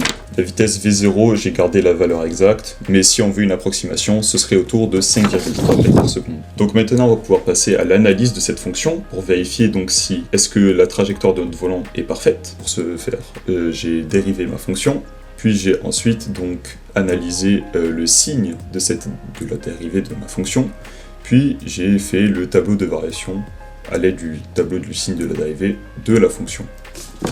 Et l'on trouve déjà premièrement que à 3,96, soit la distance séparant notre ligne de service de la ligne de service de l'adversaire, que donc notre volant a une hauteur de 0, ce qui signifie qu'il atterrit pile sur la ligne de service de notre adversaire. Ensuite, on peut donc se demander si le volant passe le filet. Donc le filet étant à 1,98 mètres de notre ligne de service, on calcule donc pour f de 1,98 et on trouve que le volant a une hauteur de 1,58 m, ce qui est parfait puisque le filet s'étale sur une hauteur de 1,55 m. Donc le volant rasera pile le filet. Donc avec ces informations, on peut en conclure que la trajectoire de notre volant est parfaite. Maintenant, on va pouvoir s'attarder sur la réception de de ce service. On va s'attarder sur comment réceptionner un service court. Donc on a deux manières de réceptionner un service court. Premièrement, c'est de dégager le volant, mais ce dégagement a donc un désavantage puisqu'il est facilement interceptible. Et la seconde option, donc, c'est de faire un amorti, ce qui est pour moi le cas le plus facile puisqu'on a juste à tendre le bras au bon timing. Donc, pour cet oral, je me suis porté donc vers la seconde option, c'est-à-dire l'amorti. Donc, pour ce faire, il faut déduire si on a donc un moment où le volant atteint les 1,50 m donc dans la zone de réception, donc dans notre camp, soit sur un intervalle de 1,98 à 3,96. Donc pour ce faire, je vais utiliser le théorème des valeurs intermédiaires. Donc d'abord, il faut quelques prérequis pour pouvoir l'appliquer. Premièrement, il faut donc dire si notre fonction est continue ou non. Et ensuite, il faut donc savoir si notre fonction est monotone ou non. Notre fonction est continue puisqu'elle est dérivable. Et ensuite, au niveau de la monotonie, donc on a vu à l'aide de notre tableau de variation que notre fonction de 1,1 à 3,96, elle est strictement décroissante. Sur l'intervalle allant de 1,98 à 3,96, notre fonction est strictement décroissante, donc elle est monotone, et on peut appliquer le théorème des valeurs intermédiaires. Donc maintenant, on sait qu'il y a donc un endroit donc, dans notre camp où le volant atteindra les 1,50 m. Pour trouver l'endroit, on réalise un encadrement. Donc grâce à cet encadrement, j'ai trouvé que le volant atteindra les 1,50 m aux alentours de 2,18 m, soit à 20 cm du filet, ce qui est parfait puisqu'on a juste à tendre le bras, étant donné que notre bras plus la raquette devrait arriver à l'intercepter. Maintenant, on peut se poser la question du timing. À quel timing peut-on réceptionner donc le volant? Donc pour ce faire, on va reprendre donc nos équations horaires, donc en fonction du temps, juste ici, et donc en remplaçant, en mettant t en fonction de notre distance, etc. On trouve qu'il faudrait environ une demi-seconde, donc le volant serait donc à notre point à 2,18 m à une demi-seconde. Cela peut paraître très rapide, mais il faut prendre en compte qu'on a négligé les frottements de l'air et qu'il y a peut-être d'autres forces qui s'appliquent. En réalité, ce serait plus aux alentours de 1 seconde, ce qui correspond au temps, au temps moyen de réaction d'un humain. Pour conclure, donc, on a vu que pour réaliser un service parfait, il faudrait donc donner à notre volant une vitesse initiale d'environ 5,3 mètres par seconde, le tout donc en l'envoyant avec un angle d'environ 25 degrés. Cependant, donc, cela va être difficilement applicable en match, puisque l'on n'a pas le droit d'apporter des objets extérieurs sur le terrain, donc apporter un rapporteur pour mesurer l'angle, cela serait assez compliqué, mais avec de l'entraînement, on peut, selon moi, arriver donc à des résultats similaires, donc à un service parfait. Pour l'interception, ce sera également difficile, puisque généralement, au moment du service, l'atmosphère est tendue, et donc on pourrait stresser et rater notre interception. Merci de m'avoir écouté. Merci à toi. Honneur aux invités. Mike, est-ce que tu as des questions du coup sur ce sujet? Ben ouais, j'en ai quelques-unes. Tout d'abord, félicitations, c'était très très cool, très très intéressant. Puis j'ai l'impression que t'as bien maîtrisé ton sujet à la fois niveau maths et niveau physique, donc ça c'est vraiment super intéressant. J'ai beaucoup apprécié l'introduction, qui était vraiment très fluide, etc. C'était super sympa. J'ai quand même une question pour toi. À un moment donné, tu parles d'un repère galiléen. Alors, à ton avis, qu'est-ce que c'est un repère galiléen? Donc c'est le repère, le référentiel où les lois de Newton s'appliquent. Ça marche. J'oserais pas poser des questions de physique, donc c'est pour ça, vas-y, je te laisse. J'ai aussi une question de maths. À un moment donné, tu as parlé d'une fonction continue parce qu'elle est dérivable. Pourquoi c'est pas l'inverse? Pourquoi c'est pas dérivable parce que c'est continu? Alors j'avoue que je saurais pas trop répondre à cette question comme ça. Non, je saurais pas expliquer pourquoi. Ok. Après, on peut lui donner des indices. Par exemple, la valeur absolue, ça tu l'as vu en seconde normalement, la fonction valeur absolue. Oui. Fonction valeur absolue, oui. Ah bah qu'est-ce que tu peux dire sur cette fonction-là? Elle est pas dérivable en 0, il me semble. Elle est dérivable partout sauf en 0. Il me semble que c'est une histoire parce que la tangente en 0 aurait un problème, ou je sais plus trop.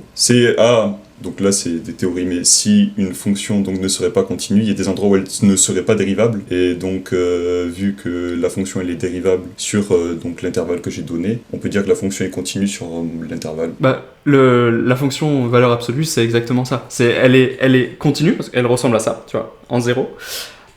Et en fait, si tu prends le point 0, 0, 0, on va dire, ce point-là, il est pas dérivable, parce que, justement, si tu arrives d'un seul côté, si tu arrives du côté positif, t'as une valeur, et si tu arrives de l'autre côté, en faisant la fonction de x moins la fonction de x plus une petite partie, et ben si tu arrives de l'autre côté, t'as une autre valeur. Et donc pour un même point, tu peux avoir deux valeurs. Donc c'est un petit peu bizarre. De manière générale, tu verras que toutes les fonctions qui ont un angle, en fait, quand t'as ce qu'on appelle un point anguleux en maths, tu verras que dès qu'il y a des angles, en fait, c'est pas dérivable, en fait.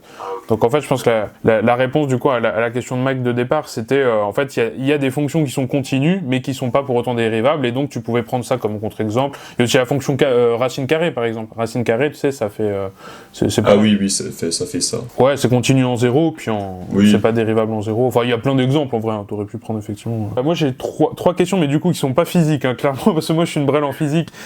J'ai arrêté la physique en prépa et j'ai quasiment tout oublié. Simplement, moi, en tant que jury naïf candide, j'ai envie de poser la question, est-ce que tu sais ce qui se passe quand tu dérives l'accélération? Parce que tu m'as dit, la dérivée de la position par rapport au temps, c'est la vitesse, dérivée de la vitesse, c'est l'accélération. Elle est nulle. Ça donne quelque chose de nul, étant donné que l'accélération, donc ici, si on la mettait en pur vecteur, ça donnerait 0 moins g.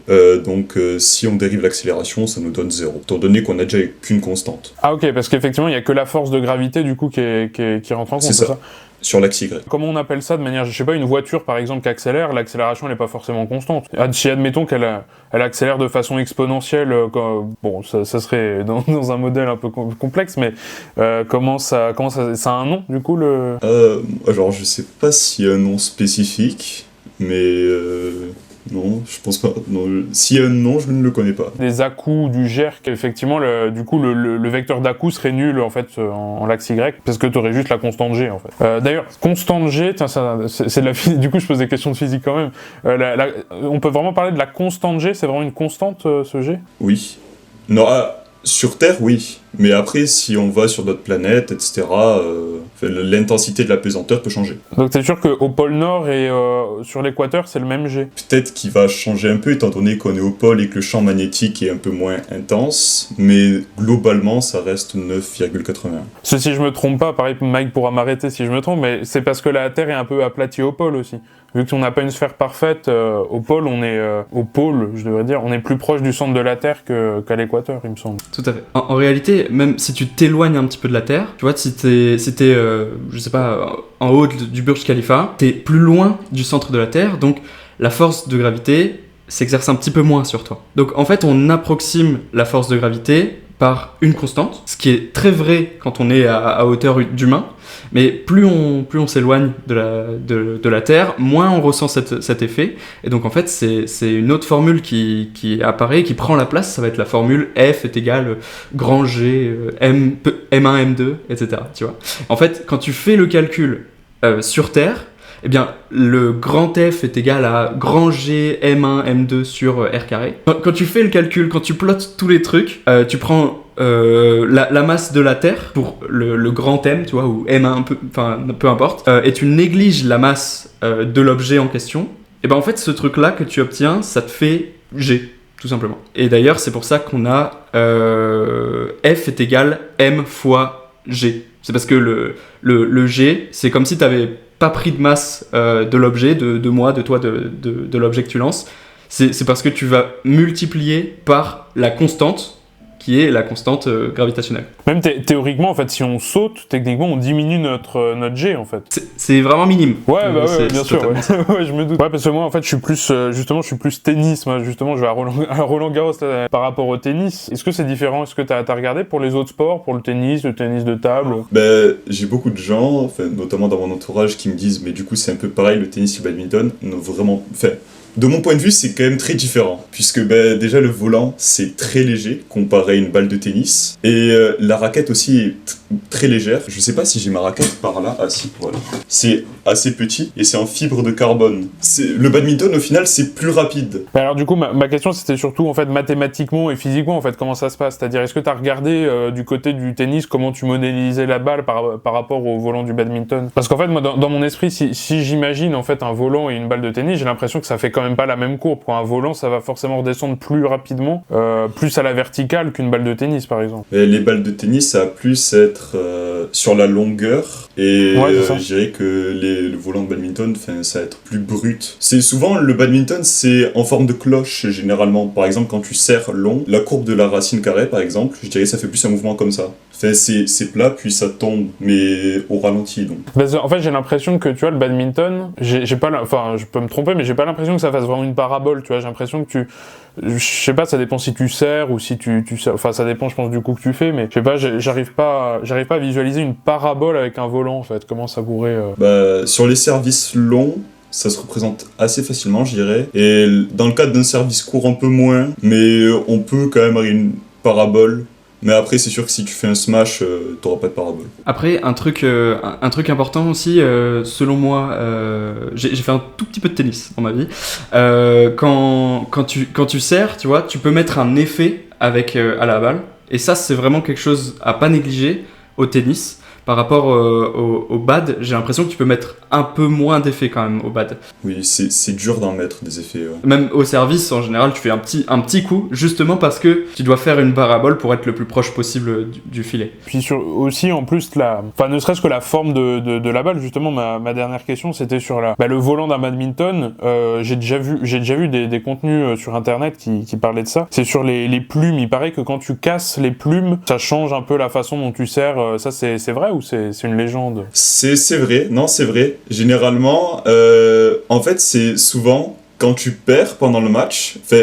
Moi, je faisais pas vraiment ça, mais j'ai eu des adversaires qui le faisaient. Pendant le match, si jamais tu perds et que tu veux changer le rythme un peu à ton avantage, tu casses. Généralement, c'est une plume sur 4 ou une plume sur 8. Ce qui fait que le volant, il a plus la même vitesse. Et donc, tu peux avoir un temps de réaction plus élevé puisque tu te dis... c'est bizarre, le rythme a changé. Ok, et mathématiquement, physiquement, ça change quoi en fait, le fait de casser des plumes? Plus tu casses de plumes, moins c'est aérodynamique, donc plus c'est lent. Et donc dans tes équations, si tu vas plus loin, qu'est-ce qui changerait exactement? Qu'est-ce qui changerait, c'est que faudrait mettre une vitesse donc initiale, faudrait donner un coup un peu plus fort. Au niveau de l'angle, ça devrait rester similaire. En d'autres termes, tu prendrais vraiment en compte cette fois les frottements de l'air. Là oui, pour le coup oui. Là, si tu casses des plumes, oui, c'est plus du tout la même chose. Ok, ça marche. Moi j'ai plus de questions, je sais pas si Mike en a encore. Non, moi j'ai juste une remarque, moi je trouve ça incroyable, le fait que le record du monde de vitesse je viens de revérifier, du badminton, d'un volant de badminton, c'est genre 565 km/h. Ça me... Ah oui. Ça me rend fou, en fait. Ah oui. C'est pas comme le tennis, hein. Il y a des gens qui s'amusent à dire qu'en théorie, le badminton est plus rapide que la Formule 1. Parce que je crois qu'au tennis, genre, c'est dans les 250, 300 max, je crois. Mais putain, ça n'a rien à voir. C'est des fois, on rattrape un smash et tu te dis, mais comment j'ai fait? Tu te rends pas compte, généralement. C'est super, en tout cas. Moi, je trouvais que c'était un bon oral. C'est original, en tout cas, comme sujet. Je trouve que c'est... En fait, c'est un sujet que t'as réussi à t'apprendre. T'as pris une expérience personnelle, un truc qui te plaît, et tu l'as transformé en un sujet de maths et de physique. Donc ça, c'est vachement... C'est un vrai plus, quoi. Je pense qu'il y a beaucoup de sujets qui sont pas comme ça. Puis au niveau du sujet, enfin voilà, ça va, tu maîtrises du coup tout ce que tu dis, donc ça c'est top. Juste au niveau des questions, je ferais quand même une petite remarque. Je pense que ça mérite d'approfondir, parce que là, effectivement, on a posé quand même pas mal de questions où je trouve que ça manquait peut-être un peu d'approfondissement, tu vois, si je devais vraiment titiller un peu les progrès que tu pourrais faire pour le jour J du grand oral. Mais je pense que c'est sur la bonne voie, et si t'approfondis un peu plus les sujets dont on t'a parlé, ça peut être super, quoi. Mike, un petit commentaire et une petite note, qu'on fasse une moyenne. Ouais, carrément. Vraiment, moi j'ai trouvé ça super sympa, super original aussi. C'est pas le genre de sujet qu'on entend très souvent dans ce cadre-là. J'ai vraiment adoré. Franchement, c'était fluide et tout. Peut-être au début, t'étais peut-être pas chaud. Si je pouvais te donner un conseil, c'est avant de passer vraiment, essaie de le faire pour toi à des potes ou je sais pas. Tu le fais une fois en entier. Et puis après, une fois que t'y vas, bah, t'es chaud, tu vois. Autre petit conseil, du coup, comme l'a dit Médée, en gros, t'es vraiment à l'aise sur le sujet, mais dès qu'on sort un tout petit peu des cases, tu sais, tu peux avoir quelques soucis, mais franchement, pas de soucis, hein, c'est pas grave. Si j'étais toi, aujourd'hui, grâce à l'IA, on peut se faire poser des questions. Tu vois. Donc si tu mets ton truc dans ChatGPT et tu lui dis vas-y, maintenant t'es prof de physique, prof de maths au lycée, en terminale, pose-moi 20 questions que tu trouves pertinentes et qui pourraient être posées par un vrai prof, tu vois. Et ben du coup, tu auras une liste et tu te fais tes vraies réponses toi-même, tu vois, tu demandes pas à l'IA ce qu'elle dirait, mais tu te fais tes réponses toi-même et puis là tu seras chaud, tu seras partant pour le vrai oral. Moi j'aurais mis 18, honnêtement. Bah moi, pour faire une moyenne de 17, je vais être un peu plus sévère. Je vais mettre 16 parce qu'effectivement, sur les questions, je pense que ça mérite vraiment d'approfondir parce qu'effectivement, t'étais un peu en galère sur les questions. Mais pour le grand oral, t'as de quoi largement, je pense, améliorer pour viser le top du top. Moi, je suis comblé si j'ai 17 au grand oral. Ah bah super. Let's go. Super, bah merci en tout cas pour votre participation à tous les deux. Hein. C'était top. Merci Alexandre, merci. Hein. Merci pour l'invitation. Merci beaucoup de m'avoir pris, donc... Ah bah écoute, je t'en prie. Eh ben on est avec Sacha. Salut Sacha, tu vas bien ? Ça va. Sacha, donc t'es en terminale, ça va porter sur quoi ton sujet de grand oral ? Ça va porter sur les intégrales et sur leur utilisation pour aller plus loin qu'un simple calcul d'air sous une courbe. Ok, et donc avec moi pour te juger et te cuisiner un petit peu, on a Victor Vite. Salut Victor, tu vas bien ? Salut, ça va super, je mange des nouilles actuellement, je passe un très bon moment. Je suis prêt à cuisiner Sacha. Ouais, on va le cuisiner exactement comme tes pâtes. Victor qui est en terminale aussi, mais qui galère pour le grand oral. Hein. Je pense que t'as besoin d'un nouvel épisode de Cauchemar au bac, je sais pas ce que t'en penses. Ah mais bien sûr, là faut que tu me remettes à pied là. Sacha, du coup, sur les intégrales, eh ben écoute, on est tout oui, donc c'est quand tu veux. On écoute. Généralement, quand on regarde des séries ou des films de mathématiques, on peut voir ce symbole, donc le symbole de l'intégrale, sans jamais vraiment savoir ce qu'il veut dire avant la classe de terminale. Dans la classe de terminale, donc, on apprend que ça s'appelle une intégrale et que ça sert à calculer l'air sous une courbe. Mais qu'est-ce que ça veut dire ? Et y a-t-il une autre utilisation que ce calcul d'air sous la courbe ? C'est pour ça qu'aujourd'hui je vous propose de vous montrer comment le calcul d'intégrale permet-il d'aller au-delà du calcul d'air sous la courbe. Alors pour recontextualiser un petit peu la chose, c'est Leibniz et Newton qui au Xe siècle ont mis en place cette écriture de l'intégrale. Donc qu'est-ce que ça veut dire ? Déjà, on étudie un objet. On étudie quoi ? Une fonction, qu'on note f de x. Quand on trace la courbe de la fonction dans un repère, on a donc la courbe et le repère. Et l'intégrale, c'est donc l'aire entre la courbe et l'axe des abscisses, que j'ai ici représenté en fluo. Sauf que si on faisait l'aire de la courbe sur tout le plan, eh bien on aurait une aire infinie, donc ce n'est pas intéressant. C'est pour ça qu'on va utiliser ce qu'on appelle des bornes. Les bornes, dans l'intégrale, c'est en bas et en haut, ça veut dire que la borne elle va d'un point A jusqu'à un point B, dans notre repère. Ensuite, il faut savoir que l'aire est toujours positive. Lorsque l'aire de la courbe se trouve au-dessus de l'axe des abscisses, on peut dire qu'elle est algébriquement positive, et en dessous, algébriquement négative. Mais il faut retenir qu'elle est toujours géométriquement positive.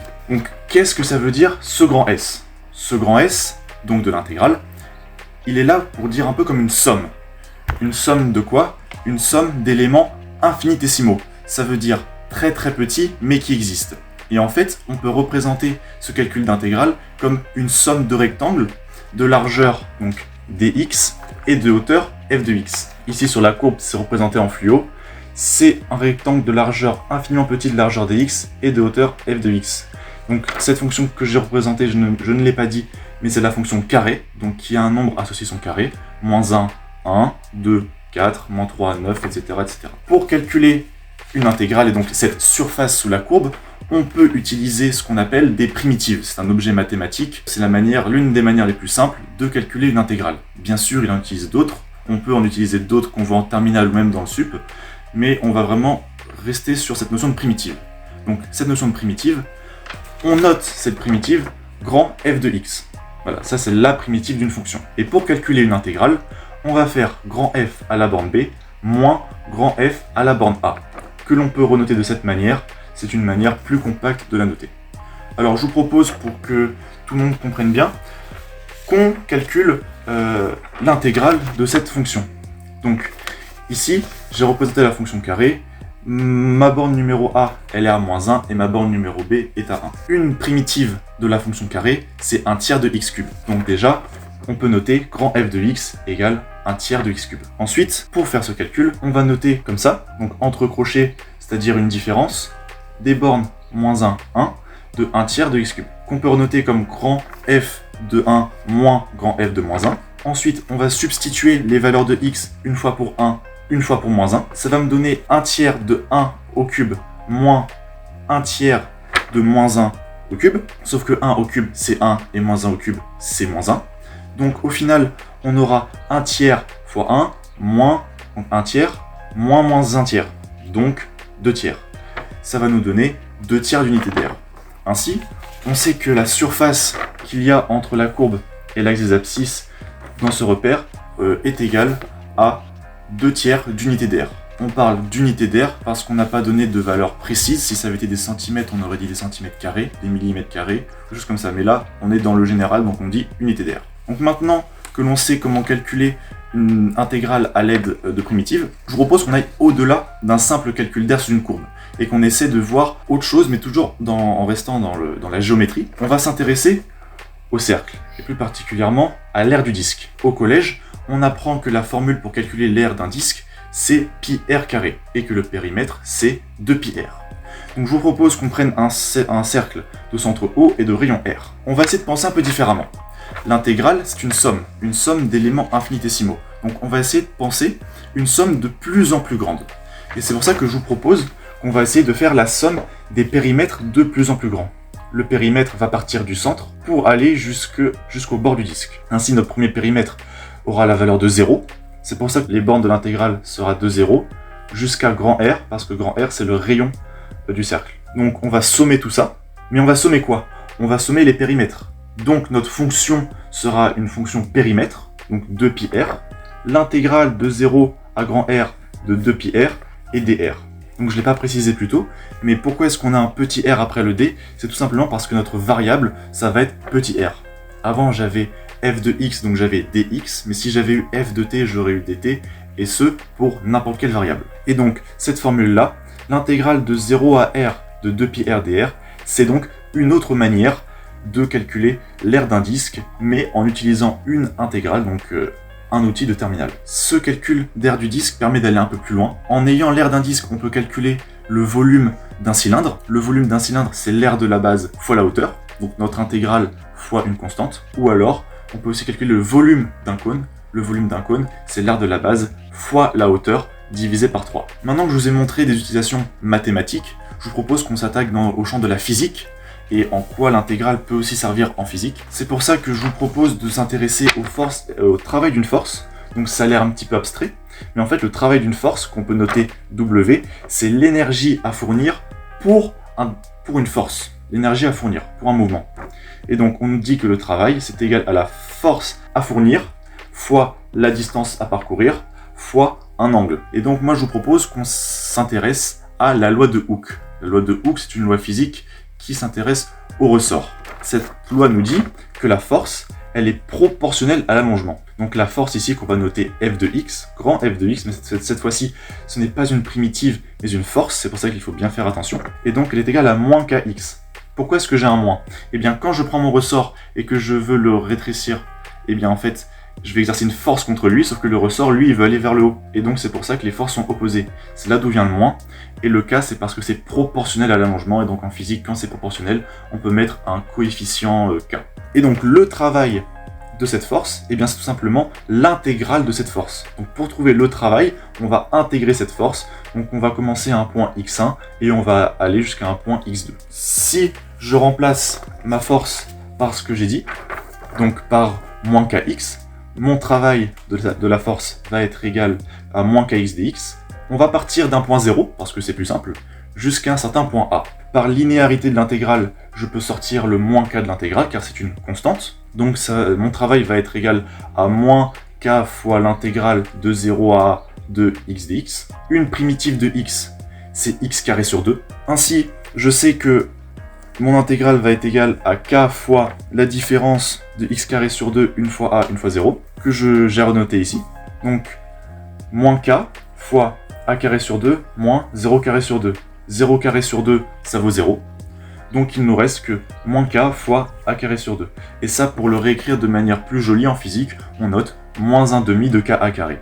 Ainsi, on sait que la force, le travail de la force exercée sur le ressort sera égal à moins ka carré sur 2. Moins 1/2 de ka carré sur 2. En conclusion, le calcul d'intégrale, c'est un outil puissant qu'on nous apprend en terminale à calculer une inertie sous une courbe, mais elle permet d'aller au-delà dans le champ de la physique. En géométrie, on aurait pu aussi aller plus loin en faisant des intégrales double ou triple pour calculer des volumes. Il est aussi utile dans le champ de la physique pour calculer le travail d'une force quand ça change, mais on peut aussi l'utiliser dans le rendu 3D, je pense notamment à l'algorithme de Monte-Carlo, et il y a aussi plein d'autres utilisations, mais je n'ai malheureusement pas le temps de tout vous montrer. Ok, très bien, merci. Victor, honneur aux invités, est-ce que tu as des questions à poser à Sacha? Ouais, t'avais parlé de bornes un moment, sur le fait que des intégrales, ils avaient des bornes. C'est toujours le cas ou pas? Non, il peut y avoir des intégrales impropres, je pense notamment pour calculer l'intégrale d'une gaussienne, où on va vers un infini. Et donc là, il faut utiliser d'autres méthodes, des méthodes qu'on voit pas en terminale mais dans le supérieur, où on peut notamment calculer la limite de l'intégrale pour se donner une idée de ce que c'est, ou alors utiliser d'autres méthodes d'intégration comme l'intégration dans un plan polaire, où là on va travailler dans le cercle avec des angles. Alors je pense que pour le coup les intégrales impropres, effectivement c'est quelque chose qu'on voit dans le supérieur. Après c'est quelque chose qu'on peut introduire assez facilement en terminale, vu que de toute façon c'est juste des limites. Il y a un truc aussi, c'est que tu peux faire des intégrales sur des ensembles, peut-être pour rebondir sur la question de Victor. Est-ce que tu as entendu parler des intégrales de Lebesgue? Oui, je me suis renseigné, les intégrales de Lebesgue, c'est un type d'intégrale pour résoudre des intégrales plus difficiles, des intégrales discontinues par exemple.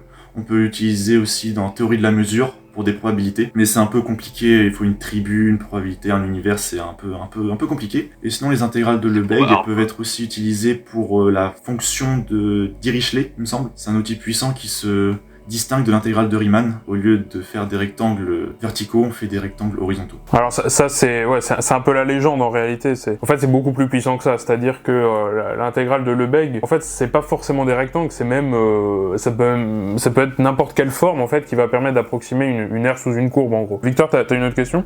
Ouais. Déjà tu nous avais parlé de Leibniz un peu au début. En quoi il a un rapport avec les intégrales? Genre il a fait quoi dans son passé mathématicien qui fait que ça l'a mené aux intégrales? Il a travaillé avec Newton dessus. Et c'est surtout sur le calcul de primitives. C'est lui qui a un peu introduit ça avec le théorème fondamental de l'analyse. Mais en gros, l'écriture dont on a retenu aujourd'hui l'intégrale du grand S, c'est lui qui l'a amené. C'est comme le dx, c'est aussi de lui. T'as parlé du dx, ça veut dire quoi en fait le dx, il sert à quoi? On peut le voir de plusieurs façons. Une façon simple de le voir, c'est pour calculer l'aire sous la courbe, on est obligé, d'après la méthode de Riemann, c'est des rectangles qui vont partir de l'axe des abscisses pour monter jusqu'à la courbe. Et en fait, vu que c'est une quantité infinitésimale, on peut représenter la largeur du rectangle par une largeur dx et une hauteur f de x, que la largeur jusqu'à ce que ça tape dans la courbe représentative. Et c'est une des manières de le voir. Et en fait, quand on parle des intégrales double ou triple, en fait, le dx là, il va être utile, vu qu'on aura une intégrale, plusieurs intégrales à plusieurs paramètres. En fait, ça va finir par créer un volume. On aura une somme de dx qui va partir comme ça. Puis dès qu'on va partir sur y, par exemple, ça va partir vers la droite. Et donc, ça va nous créer une aire d'un rectangle. Une fois qu'on va partir sur z, par exemple, vers la profondeur, ça va pouvoir nous créer un volume.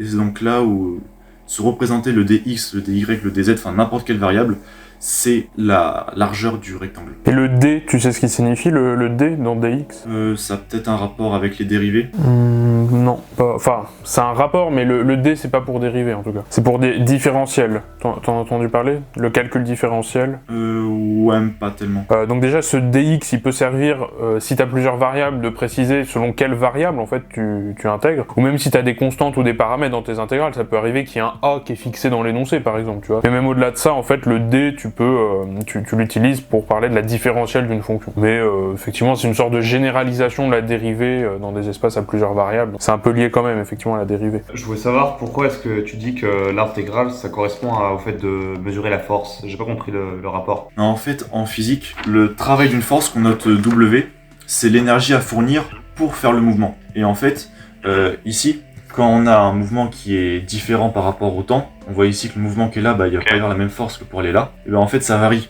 Et puisque ça varie, va falloir utiliser un outil pour être plus précis. Et au lieu de faire une somme comme un bourrin, si la forme du mouvement, ça va être un arc de cercle, on se rend bien compte qu'on va pas pouvoir utiliser le sigma. Et donc c'est là où l'intégrale, qui est donc une somme très très précise, va rentrer en jeu. Et donc c'est la somme des forces. Ok, alors j'ai deux dernières questions.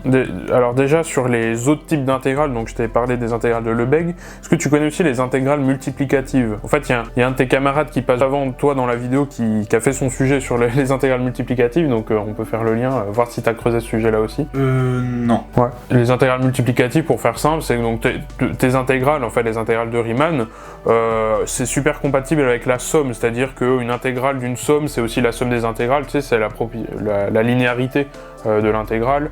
Ça vérifie aussi la relation de Chasles. L'intégrale multiplicative, en fait, ça vérifie exactement les mêmes propriétés, mais à la place de l'addition, tu transformes en multiplication. Du coup, le produit de l'intégrale, c'est l'intégrale du produit. Du coup, voilà, exactement. Il y a des résultats assez sympathiques. Par exemple, t'as ce qu'on appelle les dérivées multiplicatives. La dérivée de u fois v, c'est... Tu vas me dire. Prime v plus v prime u. Voilà. Eh ben, pour la dérivée multiplicative, du coup, non, c'est beaucoup plus simple. C'est que la dérivée de u fois g, ça devient u prime fois v prime. Toujours sur les différents types d'intégration, tu as commencé à parler des méthodes d'intégration. Donc, tu as l'histoire de l'aire, l'histoire des rectangles. Qu'est-ce que tu connais comme autre méthode pour intégrer des fonctions? Qu'est-ce que tu as vu déjà en terminale et est-ce que tu as creusé L'intégration par partie, et on a aussi d'autres manières, l'intégration par changement de variable. Il y a aussi d'autres manières, hein. Je pense à la propriété du roi, dont Axel Arnaud parlait, donc qui est assez connue et qui est assez élégante. Il en existe aussi plein d'autres, je sais qu'il y a le changement de variable trigonométrique, mais je m'y connais pas trop là-dedans, parce qu'il faut aussi avoir une notion sur les fonctions trigonométriques exponentielles complexes. Hein. En fait, c'est avec l'histoire du plan polaire. Tu parlais des intégrales sur un plan polaire. En fait, l'idée c'est ça, c'est que tu passes ce qu'on appelle en coordonnées polaires. Effectivement, des fois, ça peut être... Donc c'est bien, t'as donné exactement les méthodes que j'avais notées sur ma feuille, en plus dans l'ordre de ce que j'avais noté. Il en restait juste une quatrième, mais c'est déjà très bien. Hein. C'est par exemple avec les séries. Tu peux passer par des séries, donc des sommes infinies. Par exemple, tu peux encadrer des intégrales, en fait, par deux séries, et puis tu peux faire tendre n vers plus l'infini, donc ce qui va... tu connais d'ailleurs un théorème sur les suites. Le théorème des gendarmes. Voilà, théorème des gendarmes, exactement. Mais c'est pas en faisant ça qu'on pouvait montrer que la série harmonique diverge? Oui, effectivement, ouais. Moi j'ai plus de questions, est-ce que Victor t'en as d'autres? Non, c'est bon. Moi j'en avais d'autres, mais il a répondu, quoi. Ah, ok. Bon, parfait. Ouais. Moi, au niveau de l'oral, je trouve que en tout cas le sujet est bien maîtrisé. C'est clairement dans le programme, là, pour le coup. Peut-être, ça manquait peut-être un peu d'ouverture, justement, à un peu de hors-programme. Ce que je veux dire, c'est il y a la partie où tu montres un peu comment calculer une intégrale, j'ai trouvé vraiment assez long, tu vois. J'aurais bien aimé que tu laisses à la place de ça, que tu mettes plus de choses hors programme, comme dit Médéric, tu vois. Disons qu'en fait, faire du hors programme, c'est pas forcément gênant si tu arrives à le vulgariser sans rentrer dans les détails. Tu sais, tu peux expliquer, tu vois, par exemple, je prends un exemple, parce que là c'est le 5e et le dernier tournage qu'on fait, d'ailleurs, félicitations. Avant, il y avait un de tes camarades qui faisait sur les intégrales multiplicatives, donc ça, pour le coup, c'est clairement hors programme, et justement, il rentrait pas forcément dans les détails, il donnait juste des exemples d'utilisation, il donnait 2-3 formules par-ci par-là. Alors, c'est bien aussi de pas donner trop de formules, donc là ça t'en as pas trop donné, mais fais attention à ce que ça soit pas plus, on va dire pas plus numérique que ça. Ouais, c'est ça. C'était très numérique, ouais. J'aurais bien même pu vulgariser. Montrer des formules, c'est pas évident, surtout qu'on peut pas les écrire sur le tableau. Enfin, tu peux les montrer sur ta feuille, mais c'est quelque chose qui est pas évident. C'est d'ailleurs c'est d'ailleurs nul comme système de pas pouvoir écrire sur le tableau, mais ça après. C'est complètement débile. Après, ça met plus rien de méthode venant de l'éducation nationale. Ouais, c'est une chose de débile en plus, hein, y a pas de... T'auras même plus le droit d'utiliser de feuilles, enfin je sais pas ce que ça va être, mais... T'auras plus le droit de respirer. Faut donner une petite note aussi, donc au vu de l'oral, au vu des questions, tout ça, je mettrais 16. C'est dur, moi je mets un 19, t'es dur, hein. Moi je mets un 19, non, je trouvais cool l'oral, tu vois. En fait, il y a juste, je retire un point pour... j'aurais bien aimé que tu sois un peu plus chalant, tu vois. J'aurais bien aimé... parce que là t'étais assez froid, t'étais assez très sérieux dans le calcul, tu vois, un peu militaire. Ouais, mais là avec le stress et tout, je sais pas quel ton adopter. Ah mais je suis d'accord, je suis sévère, mais tu sais, c'est le fait d'en avoir vu plein avant... Non, mais tu dis aussi, ouais, faut plus creuser, mais pourquoi faire tu veux qu'ils le disent où ce qu'il aura creusé, en fait? Ah, non, mais pour les questions. L'idée, c'est ça, c'est de creuser quand on va lui poser des questions. Il y a une possibilité de questions absolument infinie, tu vois. Oui, bien sûr. Non, il pose des questions, en soi, tu lui as posé des questions qui n'avaient pas grand-chose à voir. Après, oui, il a été maladroit quand il a dit vers la fin, ouais. Quand il a parlé d'intégrale double, triple, ça... Il m'a convaincu, je monte à 17. Comme ça te fait une moyenne de 18. Ok. Magnifique. Voilà, 18 de moyenne. Et pourtant, voilà. J'ai rien à dire de plus. C'est vrai qu'avec le stress, c'est pas évident, mais franchement, pars du principe dans ton oral que c'est toi qui maîtrises ton sujet, tu vois, c'est pas les profs que t'auras en phase 2. Toi, t'as creusé des trucs, t'as fait des recherches, c'est toi qui maîtrises, c'est toi qui va leur apprendre des choses, surtout au jury candide, tu vois, le jury qui fait pas de maths, bah, en fait, limite, c'est lui le plus important, en fait, c'est pas au prof de maths. Le prof de maths, il est là un peu pour vérifier tes connaissances sur le sujet. Il va te titiller sur le programme, il va te titiller aussi un petit peu sur du hors-programme, exactement comme je viens de le faire d'ailleurs, ou comme Victor vient de le faire. Mais pas autant. Il va pas autant titiller. Mais Derek, toi, t'avais vraiment été très... Ouais, mais toi, t'es un sadique aussi. Toi, t'es un sadique de nature aussi, c'est pour ça. Franchement, par rapport à Guillaume Saez, j'étais super sympa. Hein. Mais il y a des profs, pour l'avoir vécu, pour le coup, le grand oral, enfin, il y a des profs qui titillent vraiment. Moi, j'avais eu un prof d'informatique, parce que je suis passé en NSI, il m'a vraiment titillé sur des trucs hors programme, et d'ailleurs, c'est pour ça que j'ai perdu des points. Hein. Il y avait, on m'avait posé la question sur les courbes de Bézier, un truc qui avait aucun rapport avec mon sujet. Puis, tu vois, j'ai eu 19, ce qui est très bien, hein, j'en suis très content. Mais je pense que ce qui m'a fait perdre un point, c'est le fait que justement il y avait certaines questions où j'ai pas réussi à creuser, j'ai pas réussi à avoir assez de réponses. Bon, bah merci en tout cas pour votre participation à tous les deux, hein, c'était cool. C'est ça. Bah écoute, merci beaucoup, c'était un plaisir. Un grand merci à tous les participants, que ce soit les élèves de terminale, mais également les vidéastes qui ont accepté de se prêter au jeu. Si toi aussi tu es en terminale l'année prochaine ou l'année d'après et que tu veux participer à la série, tu peux t'inscrire à ma newsletter, le lien est dans la description, et je préviendrai évidemment tout le monde lorsque de nouveaux castings ouvriront. Et si tout simplement tu veux des conseils pour ton grand oral, un accompagnement personnalisé, tu peux prendre des cours particuliers avec moi, toutes les informations sur mon site internet medematic.fr. Merci et quant à moi je te dis à la prochaine, salut.